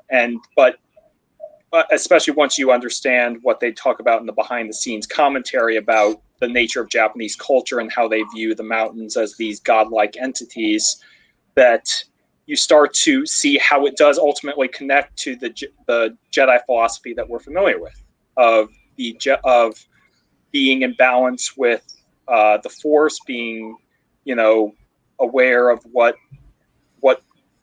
oneself needs to do in order to act in harmony and to not necessarily lash out with aggression, but to, that classic idea of knowledge and defense, because we have this main character who's clearly in a bad place, doesn't want to deal with her past, and over the course of the short comes to recognize what it truly means, again, to be a Jedi, not necessarily a member of the Jedi Order, but a Jedi who will stand up for what is right, no matter the cost, who knows what to do in the face of those who seek to corrupt and pollute the natural order. And it all culminates in what might be my favorite moment of any of the 9 shorts that we have, where F ignites her yellow blade, very similar to Rey Skywalker's at the end of Tross, and charges forward after reciting that beautiful line of dialogue that John mentioned earlier in the stream, and takes down this evil entity who is seeking to corrupt this natural world, and ultimately restores her balance with the simple reaffirmation that I am a Jedi. And that might be my favorite line of any of these 9 shorts. Okay. I did love this episode a lot. Not gonna lie, it's probably my second favorite of the first 5. My favorite being the next one, but and that probably is down to the way it's making that commentary on what Star Wars is about at its heart, the conflict between good and evil, right down to the sisters. That they're, the bride is going to give up her freedom to keep her people safe, but her sister is like, it's not worth it, I'm going to fight. Whereas Star Wars tells us, like, sometimes the path we should seek is in between those two, because F doesn't fight until the very end, until all other options have been exhausted, and only when literally the one sister is about to be shot, violence is the last solution that she turns to. Yeah, and going back to the earlier conversation about this is sort of reflecting on the earlier short of all things, Tatooine Rhapsody, where that Padawan makes this decision to take a different path in life, and turn away from sort of the Jedi way, and in this she embraces that, and not only embraces it, but she's been obviously holding on to the memories of Order 66 to the point where she still has a braid, noting that she's was a Padawan, and the fact that that moment where she cuts it off and fully embraces being a Jedi. It's just like, again, like that whole climax really just sends chills down my spine. It was just so brilliantly done. Yeah, no, the one of my not to insert a random plug into this, but one of my favorite podcasts to listen to related to Star Wars is a podcast called Force Center, which is hosted by Joseph Scrimshaw and Ken Knapsack. And one of the themes I'm always stealing things from them.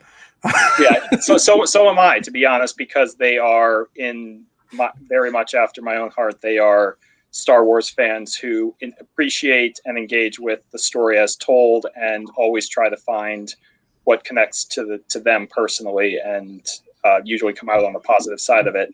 One of the themes that they frequently come back to explore is this idea of justice for the Jedi, because people, understandably, given the faults of the Jedi Order that are on display throughout the prequel trilogy, they feel like the Jedi Order failed. And it did. That's something that the sequel trilogy also reckons with. But what the sequel trilogy ultimately, I believe the conclusion it comes to, both in The Last Jedi and The Rise of Skywalker, and in this short as well, is that, well, the Jedi Order may have failed. The idea of the Jedi is still a pure concept that can be, it is very much what Yoda described in Empire Strikes Back, what Obi-Wan described in A New Hope. It is a path that people have found their way back to. It's a word with symbolic meaning, the same way samurai or knight does to us today. When somebody says knight, you get this image in your head of a way of behaving, not just a like visual image, but like of how that person should behave and act and what should motivate them, which is, let's be honest, very different from what a knight actually is historically. Yeah. And the same is true of samurai. Samurai are all about honor and all that. Dude, some of those people were genuine assholes. I killed this guy. I got to make sure his kids don't come after me, so let's go kill the kids too. But it's sort of been mythicized and romanticized, and the word has been elevated to mean the ideals that we wish those people had achieved, or the ideals that they told us that they were striving for in order to hoodwink society. Mm-hmm. Knights were not good people, most of them. But we have this romantic vision of what a knight ought to be. And the same is probably true for Jedi in the context of the stories they're telling, especially this one. A Jedi has meaning. Maybe the Jedi weren't all great, but the idea of the Jedi is still a thing that they latch onto and put value in. I also like, we're talking about very serious things within the context of this episode, but I just have to break away from that for a second to say that I really love the love that the battle droids got. Yes. Roger. I was like, yes. I was so happy when they showed up in this short, and that when Matthew Wood returned to voice them. Yeah, but the thing is, it's also really funny if you listen to the Japanese track, the fact that it's still like, no matter what language, it's still Roger. Yep. But yeah, nice. I did not know that they don't put it in a Japanese. It's still English. A Roger. That's nice. Yeah. But like, I've really come to adore them over the years, because like like when the prequels were first out, it's like, oh god, these things are so stupid. But it's like they're supposed to be dumb, because their purpose is not their intelligence. Their purpose is outnumbering opponents. Yeah. Well, their purpose is to give the good guys something to destroy without actually killing. Mm-hmm. Yeah. But so that they get to maintain the moral high ground. Yeah, exactly. But no, I love that. But no, it's just commenting on sort of the overall aesthetic of the film. And I think somebody in the chat mentioned this before. It's very evocative of Miyazaki films, in my opinion. And just like, everything with the mountains and everything, it's very like, you get vibes from movies like Princess Mononoke and or stuff. Spirited Away. Yes. Away, yeah. And so, and admittedly, I'm not as like, I haven't seen nearly as many anime things as I'm sure a lot of people out there have, but I have seen Miyazaki films, and they struck a chord, and so and so for me, just seeing that kind of stuff, I was like, yeah, this is really nice. And I think that's why it feels the most, it feels very spiritual and very, sort of wistful and emotional, which I think is why it stands out so much. Yep. Yeah, like I say, it's my second favorite of the group that I've watched.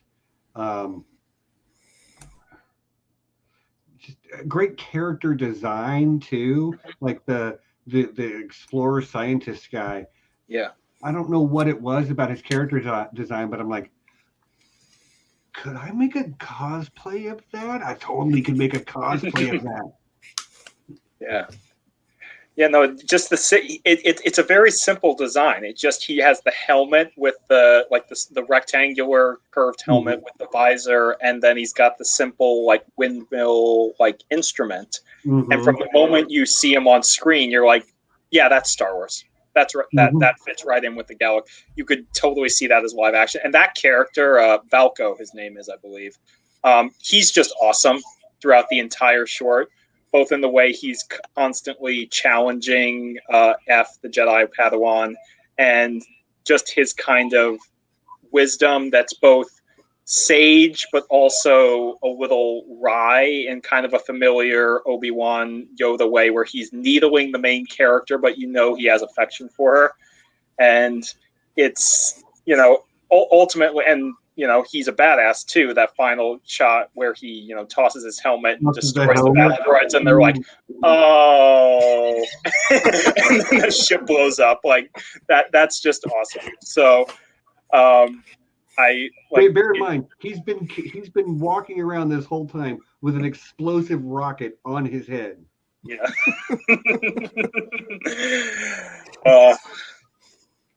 Yep, and he like the way he's just, you know, so casual about it. He's just like, I don't have any I don't care about your Jedi code. Why should I? Here, pour me a drink. But yeah, it's he is part of what makes this short so special. Even though ultimately the story does belong to F and to the village bride and her husband and the sister as well, who I feel like we need to touch on, because they are like the sacrifice that they're willing to make, and like the serenity with which they go about it, and the way the sister pushes against it. I feel like even if F and the Valko weren't there, that would have been compelling in its own way. Like the idea of pacifism and trying to like not further violence, but also like recognizing that there is a time to fight, which is ultimately like one of the things that I love about the saga, well, every trilogy, is that there's an idea that the people like fighting can make things worse, but there comes a point when you have to stand against evil and you have to stand up and say no more, which is one of the reasons why the Citizens Fleet at the end of Rise of Skywalker makes me cry every single time I've watched that movie. People standing up in one voice and saying no more. I just want to say before we get close to wrapping this one up, Stephen, every time the sister's name was said, Saku, I thought of you, because my mind kept going to Sokka. Yeah. My man Sokka.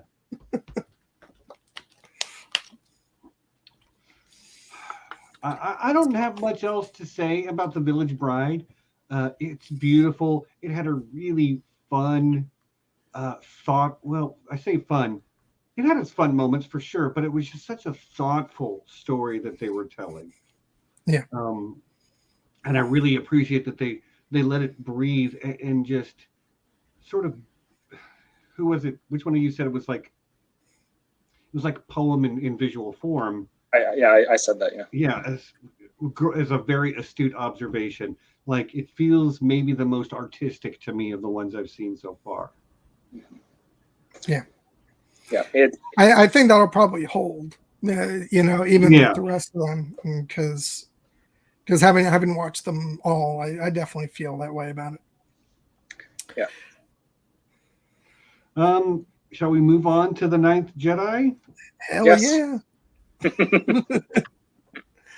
Like, just as soon as this started, I was like, holy shit. Yeah. Because it feels, just with that opening narration, it feels like, oh, this is epic. We're, you know, it's been generations since the Jedi protected the galaxy. So we're far removed from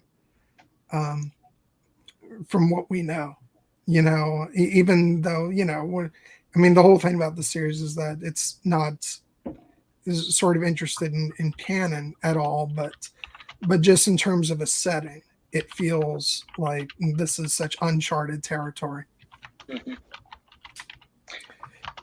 Yeah, no, I mean, again, none of these stories are quote unquote canon, but if you were to try and position them on what we consider the canon timeline, this one, I believe, takes place hundreds of years into the future. Mm-hmm. So for those who even after the original trilogy, after the sequel trilogy, this is one that feels like much in like Knights of the Old Republic in the opposite direction.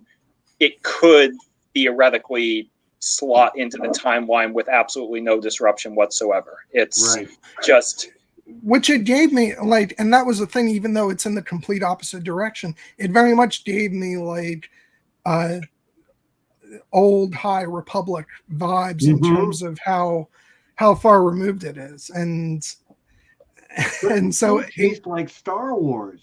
Oh yeah, and in a lot of respects, this may be the most Star Wars of any of the shorts, because it could very much take place in the version of Star Wars that we know, just because it's so, like I said, it's so far removed time-wise, but also stylistically, I think it's all very much within the realm of that playground that we're familiar with. Yeah, no, I one of the reasons that this was my favorite on initial watch, and is still probably 1A along with The Village Bride, is because it is the one that feels to me most like a movie, like an epic movie in the Grand Skywalker Saga tradition. Right. It is, the world building for a 23-minute short is just exquisite. And they don't rush it either. Again, this is one where there are whole scenes of just, we're waiting for the Margrave. Yeah. We'll have to wait till he gets here. And they do, it's a great way to sort of build the tension in this episode. And this episode had plenty of tension. Yeah, we're building towards. I'm sorry, I didn't mean to interrupt, but this one was my favorite one. I have stuff to say. Oh yeah, please. All I was going to say was that, in terms of behind the scenes stuff, I believe, just to get the filmmaker out of the way, it's Kenji Kamiyama and Production IG, and they were originally supposed to do 2 shorts, but they were kind of thematically connected. And ultimately, if you watch the behind the scenes for this short, they realized that they could tell a better story if they combined them, which is why this one is the longest of the 9, and why it probably feels the most comprehensive in terms of world building, because you can see kind of the dividing point in terms of the Jedi on that asteroid space station and the Sabersmith with Kara down on the planet's surface. But when you bring them together, you get something that is much greater than the sum of its parts. Okay, let me pop off for a second. I knew this was my favorite one when Kara is on the speeder, running from the other guy on the speeder, and she jumps off on the ice and is sliding backwards. Oh, it's so good. Whips out the lightsaber. They hit that slow-mo where she cuts the speeder out from under him, and then jumps on her speeder and is gone. I was just like, that is Star Wars right there. That's some top tier Jedi shit, And the way that they sort of laid the groundwork, where when she used it, it was an uncolored, sort of an unmarked saber, and they baked in the whole, it's going to respond to the user, which sets up that delicious twist at the end that I did not see coming.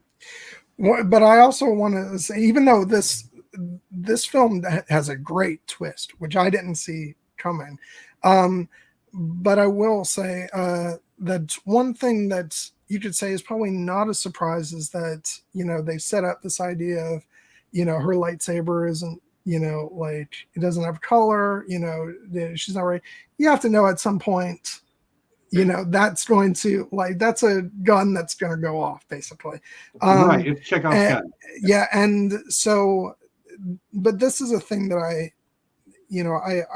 kind of hear a lot, is this idea of, something's predictable. It's like, this is a prime example of there's often more to stories than, an element of a story is predictable. It's like there's a difference between predictability and inevitability. It's this great feeling of, that like she's going to come into, her power, and that lightsaber is going to form an actual color. And it's so gratifying when it happens. It is such a, pump your fist moment. And I just loved it. But the thing that was not predictable for me, at least, is like this episode starts off, I'll admit, I fell for it. I thought the Margrave was, right. not to be trusted character. Said out loud, I don't trust him. I said it out loud while watching the episode. And just the way all of that completely turns, I was like, oh shit.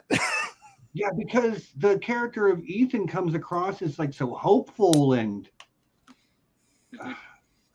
and everybody else is like, so Ethan is a good guy, but like all the other Jedi sitting there waiting and expressing concerns about the Margrave, like just the way they set up the bait and switch for the end. I loved it. I mean, I just loved it. And although the Sith were like all great characters, like it really built them up to feel like these are people who have gathered with the hope of the Jedi coming back into existence. And I love the fact that when the twist happens, you still have all of those characters like crying out in concern for their fellow Sith. It's like we don't get that. The Sith are supposed to be kind of, essentially like mustache twirling villains without mustaches. So they cared about each other. Yeah, and so like that was just so interesting for me. And yeah, it's like this is the one where I'm like, I really want more of this. Yeah. Please give it to me. Yeah, no, I totally agree, particularly with what Danny is saying about predictability versus inevitability, because I feel that is not an original thought, by the way. No, I'm positive I've copied that from somebody. So yeah, no, but it's a potent idea, because people have a tendency to forgive me if this sounds derogatory. It's not meant to, but to fetishize unpredictability. And it's like, oh, if I saw that coming, then it's not worthwhile. But, sometimes the reason that the story goes a certain way, and there are certain tropes that, or if you call them tropes, that are fulfilled, is they're a reason that certain storytelling conventions are the way they are. It's bluntly because they work. And so when... I was literally having a conversation with somebody maybe last night. I can't remember exactly, but like recently. Yeah.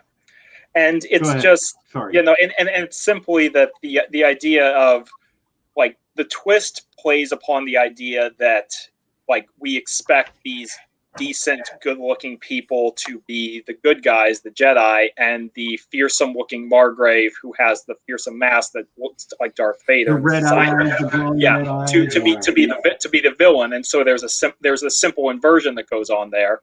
But when you rewatch it, you actually can kind of pick up on certain things, like the fact that the so-called Jedi who are there to collect the lightsabers, they don't seem very Jedi-like in certain ways. They're like, why? How long do we have to wait here? Where are the lightsabers? And you're like, I mean, yes, you could chalk that up to impulsiveness, but it seems on rewatch a little suspicious. And part of that is just the style of the dialogue. I do have to admit that, for example, when Ethan, the young Jedi, shows up on the station, he's like, hello, I am a Jedi.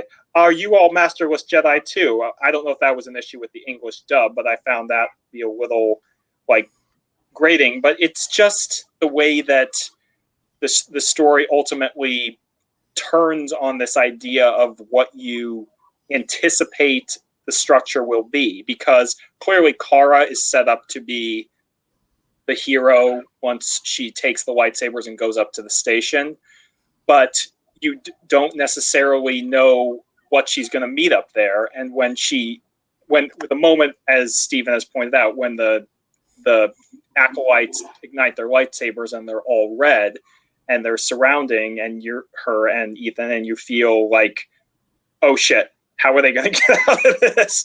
It's one of the best moments in the entire short. It's one that really you feel can just like, I don't even know. It's hard to quantify, but it's something that carries the rest of the story through on the strength of that twist, and ultimately leaves you wanting more, because this short, more than any of the others, as I believe John alluded to, feels unresolved. Not in a bad way, but the fact that her father is kidnapped and is taken away by the other dark side acolytes, the fact that they're going off to try and find the other Jedi.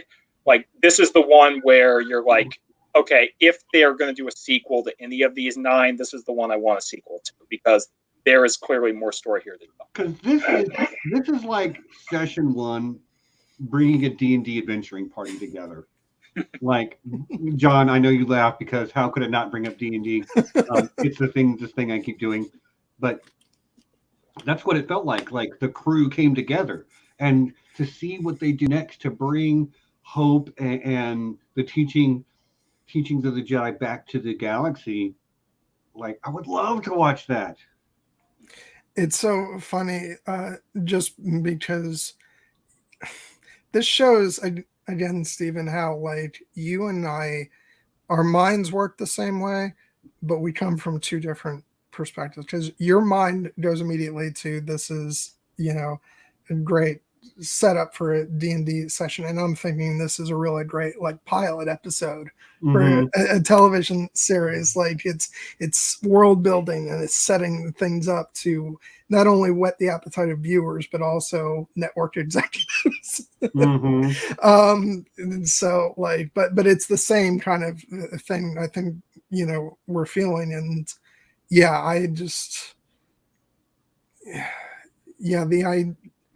the idea of, I'm very interested, and this isn't the only one. It's the one that I feel most that I want to see continuation, but there are other ones that I want to, would like to see continuations. And it all goes with the idea of the fact that these aren't, these are allowed to not be canon. I would love to see these stories like splinter off and be their own creative, enterprises, so to speak, and to just be allowed to be their own thing, their own stories. And this is just my elaborate way of saying I want more, I want more, I want more. Sean agrees. I want more. Yeah, and I mean, just to kind of in the vein of wanting more, I feel like it's easy to focus on what happens up on the asteroid station with the Margrave and with the Jedi acolytes turned Sith, and with Kara once he ultimately gets up there. But honestly, despite, in addition to the bike chase that Stephen mentioned, which is honestly incredible, everything that happens down on the planet with the Sabersmith Lajima, that's just such a cool idea, because we have our idea of what the lightsaber construction is in current canon with the Gathering that we see in Clone Wars, where the Jedi Padawans go and construct their own they obtain their own crystals, they face their own trials, they forge their own sabers. This is a very different take on what that idea would involve, but it feels unique. And the idea of it, like a blacksmith, which I believe was mentioned in the current canon, or in the filmmaker feature behind the scenes, like, it was a very interesting, like, when you think of the idea of what this story can do, this non-canon story, like, it's a very cool reinterpretation of the lightsaber mythology, and lightsabers play a huge part in all of these. This one feels unique even among the Star Wars Visions template. Well, that makes sense to me, though, that lightsabers would play into this as much as it does, because of the Japanese inspiration to the samurai and the sort of like way we graft. You don't think of samurai without thinking of katana within 5 seconds of thinking about samurai. It's part and parcel with the mythology that's built up around them. And the lightsabers are probably the most recognizable thing from Star Wars. People might see an X-Wing and not know that's Star Wars. People might see, one of, R2-D2 and C-3PO are pretty iconic, but even so, like, they're robots. Mm-hmm. But the lightsaber is unmistakable, and it is, other things have robots, other things have space fighters. Nothing else has lightsabers. Yeah, and actually, I was reading an interview about this, and I think I think it may have been with the producers, at Lucasfilm, that is, and I think the interviewer threw out the question, like, was there a mandate to, have lightsabers be a part, because they're pretty much a part of like every short. And I think they said no, it was just like happy accident, because it's like the most iconic part of Star Wars. So who doesn't want to, play with lightsabers in their storytelling? Yeah, I do. I want to play with lightsabers in my storytelling. Like, I mean, just for a hot second to bring up D&D again. That's something I would love to do. Is to have a Jedi type character in a D&D game. It'd be awesome.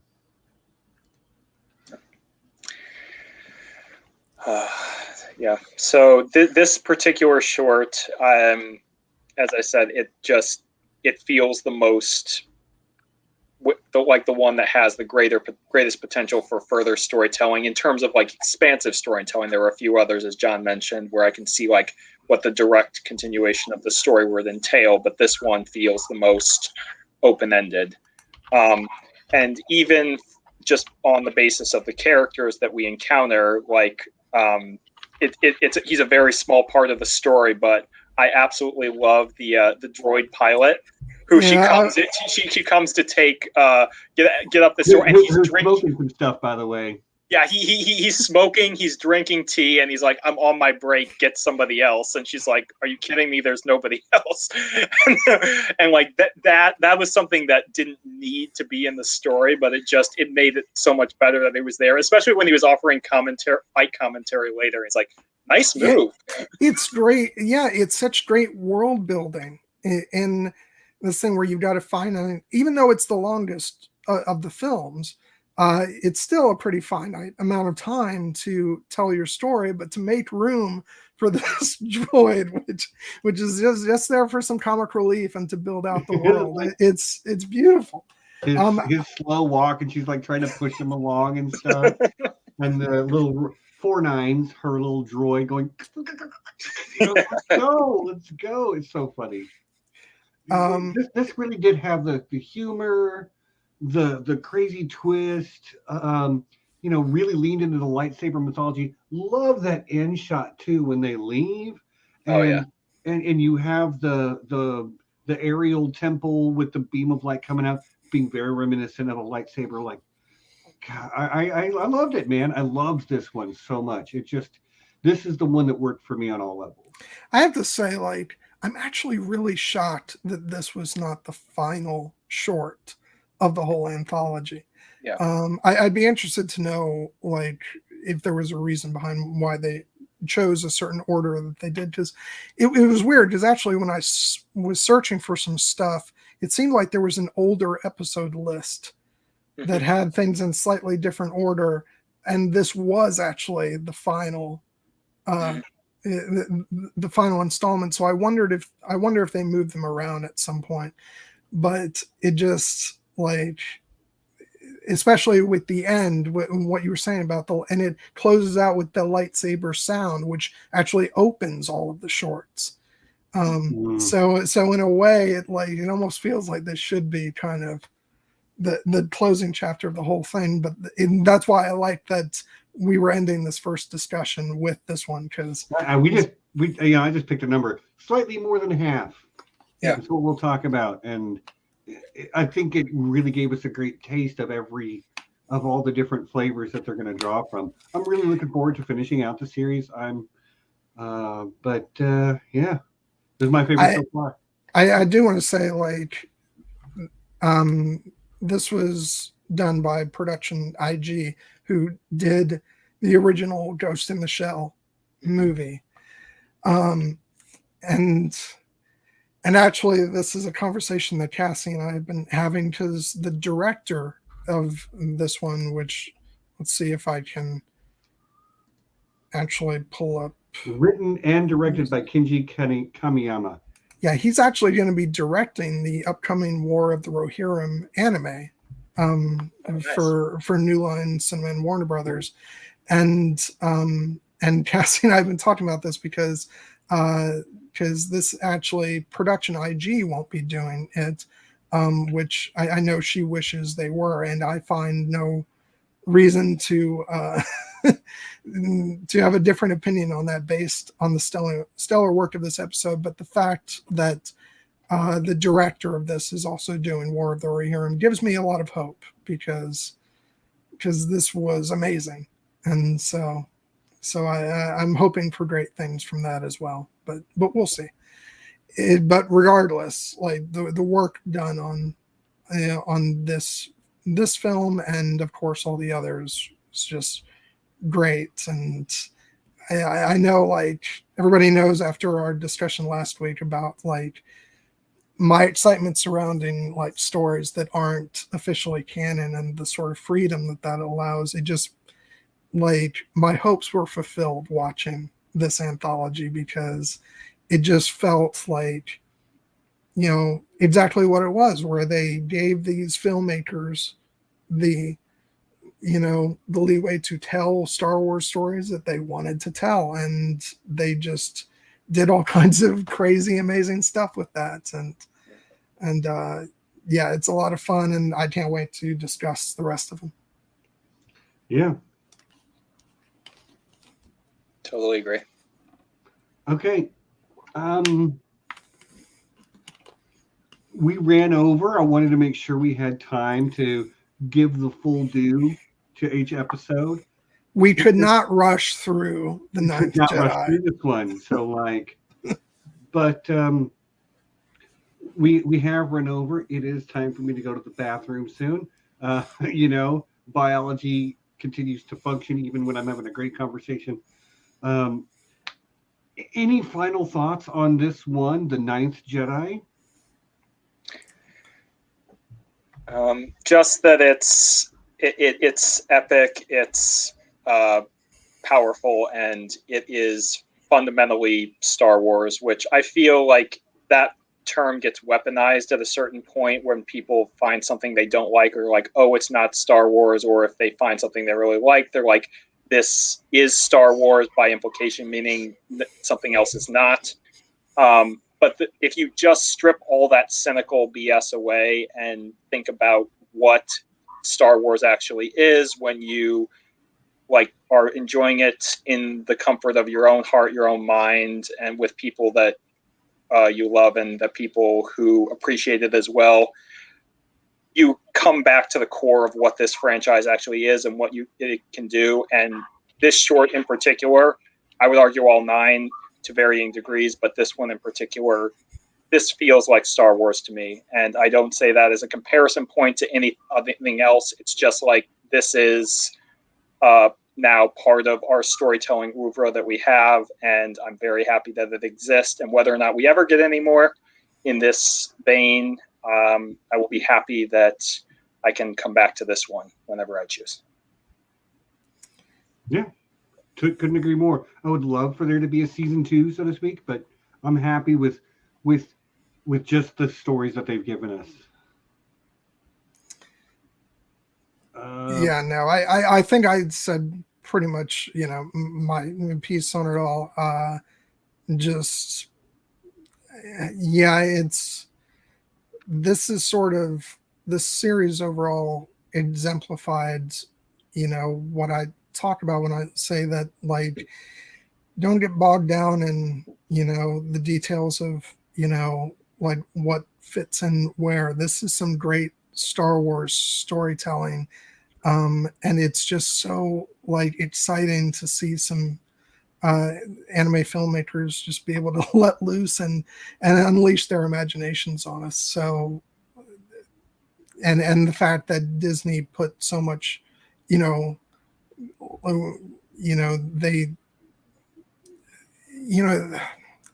just knew what they were doing with this. They said, we're going to hand the reins over to these filmmakers, and we're going to give them, all the tools, and assistance at our disposal. And it's just wonderful what they did with this. And and this has me excited about Star Wars. And I don't know, I was going to say in a way I haven't been in a while. That's not true, because I get excited about a lot of stuff. But like it's continuing this upward trend for me in Star Wars. Like my love of Star Wars has fluctuated over the years multiple times. It goes up and down. I really I'm on a high, I'm riding the wave, and I'm enjoying it. Yeah, same. Yeah. How about 3 weeks? Does it sound good to come? Jared, can you come back 3 weeks from now? And I believe so. I'll take a look at my schedule, but I don't anticipate that there would be any obstacle to me returning in 3 weeks. I'm very eager. I'd be very happy to come back and discuss the remaining 4 episodes, particularly Lop and Ocho, which just blew my socks off in a way that I did not expect it to.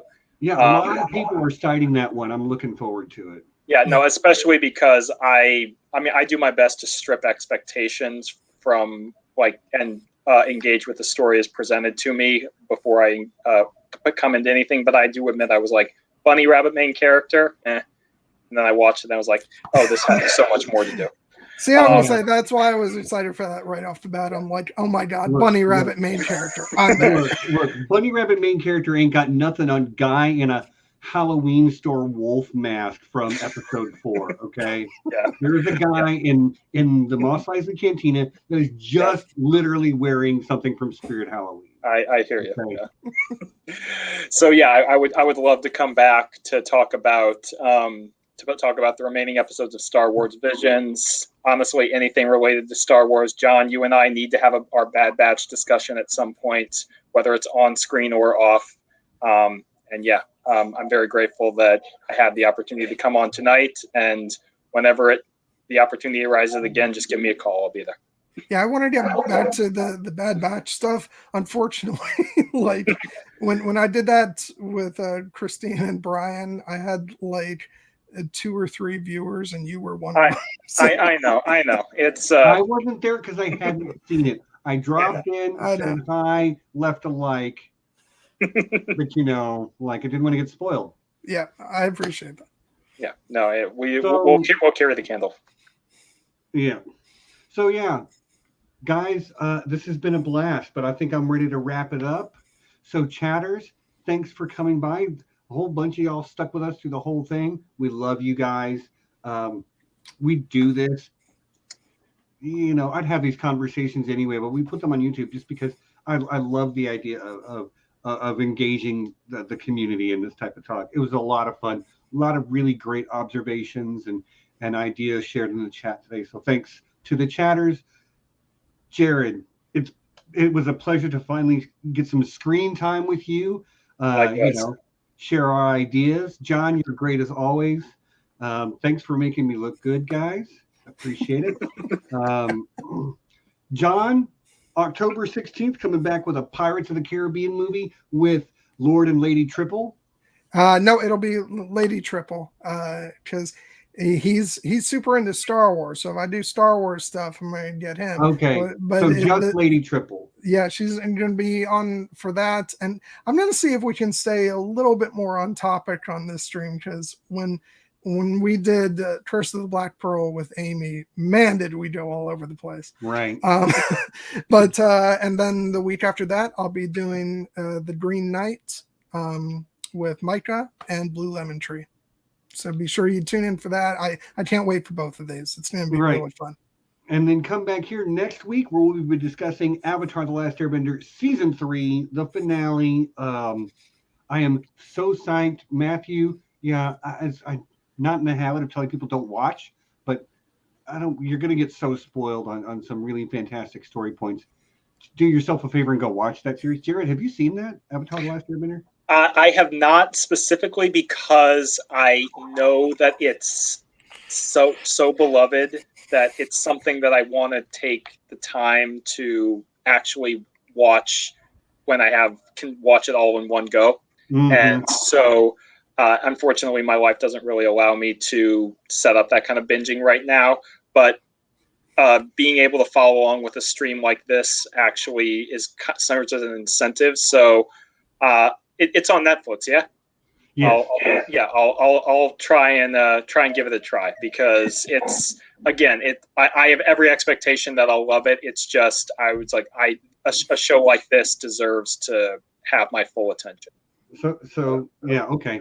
I will always recommend Avatar: The Last Airbender literally to anyone.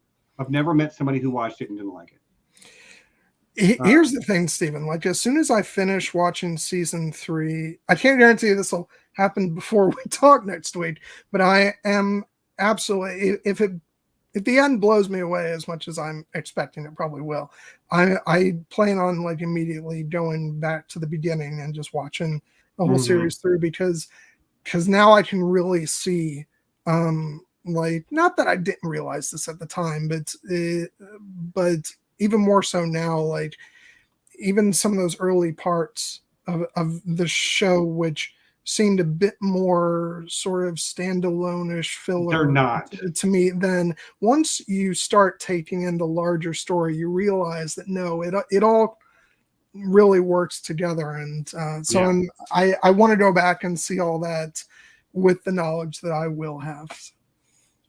Okay, so yeah, that's season 3 of Avatar: The Last Airbender next Sunday. Sunday after that, I will be joined by Emily of the Eyrie and hopefully the other John who was on here for D&D stream, who I play D&D with, where we'll be talking about the good and bad habits of being of dungeon mastering and playing in Dungeons and Dragons games. It's trickier than some people think, but yeah, we're gonna get some experienced and good players and dungeon masters together to talk about how to make the game run better, how you, in whatever capacity you are engaging with the game, can get the most out of it and help other people get the most out of it too. And then apparently the week after that, we'll be doing more Star Wars Visions with Jared. So yeah, hopefully. So yeah, that's that. But that's it for me. We're done here. You don't have to go home, but you can't stay here. You guys know the meanings. But really, genuinely, thanks for stopping by. And we'll see y'all next week, same time, same place. A long time ago in a galaxy far, far away. Although Avatar: The Last Airbender. Anyway, I digress. I'm just talking myself in circles. All right, y'all. We'll see you next week. You know what it is. Peace. And be excellent to each other.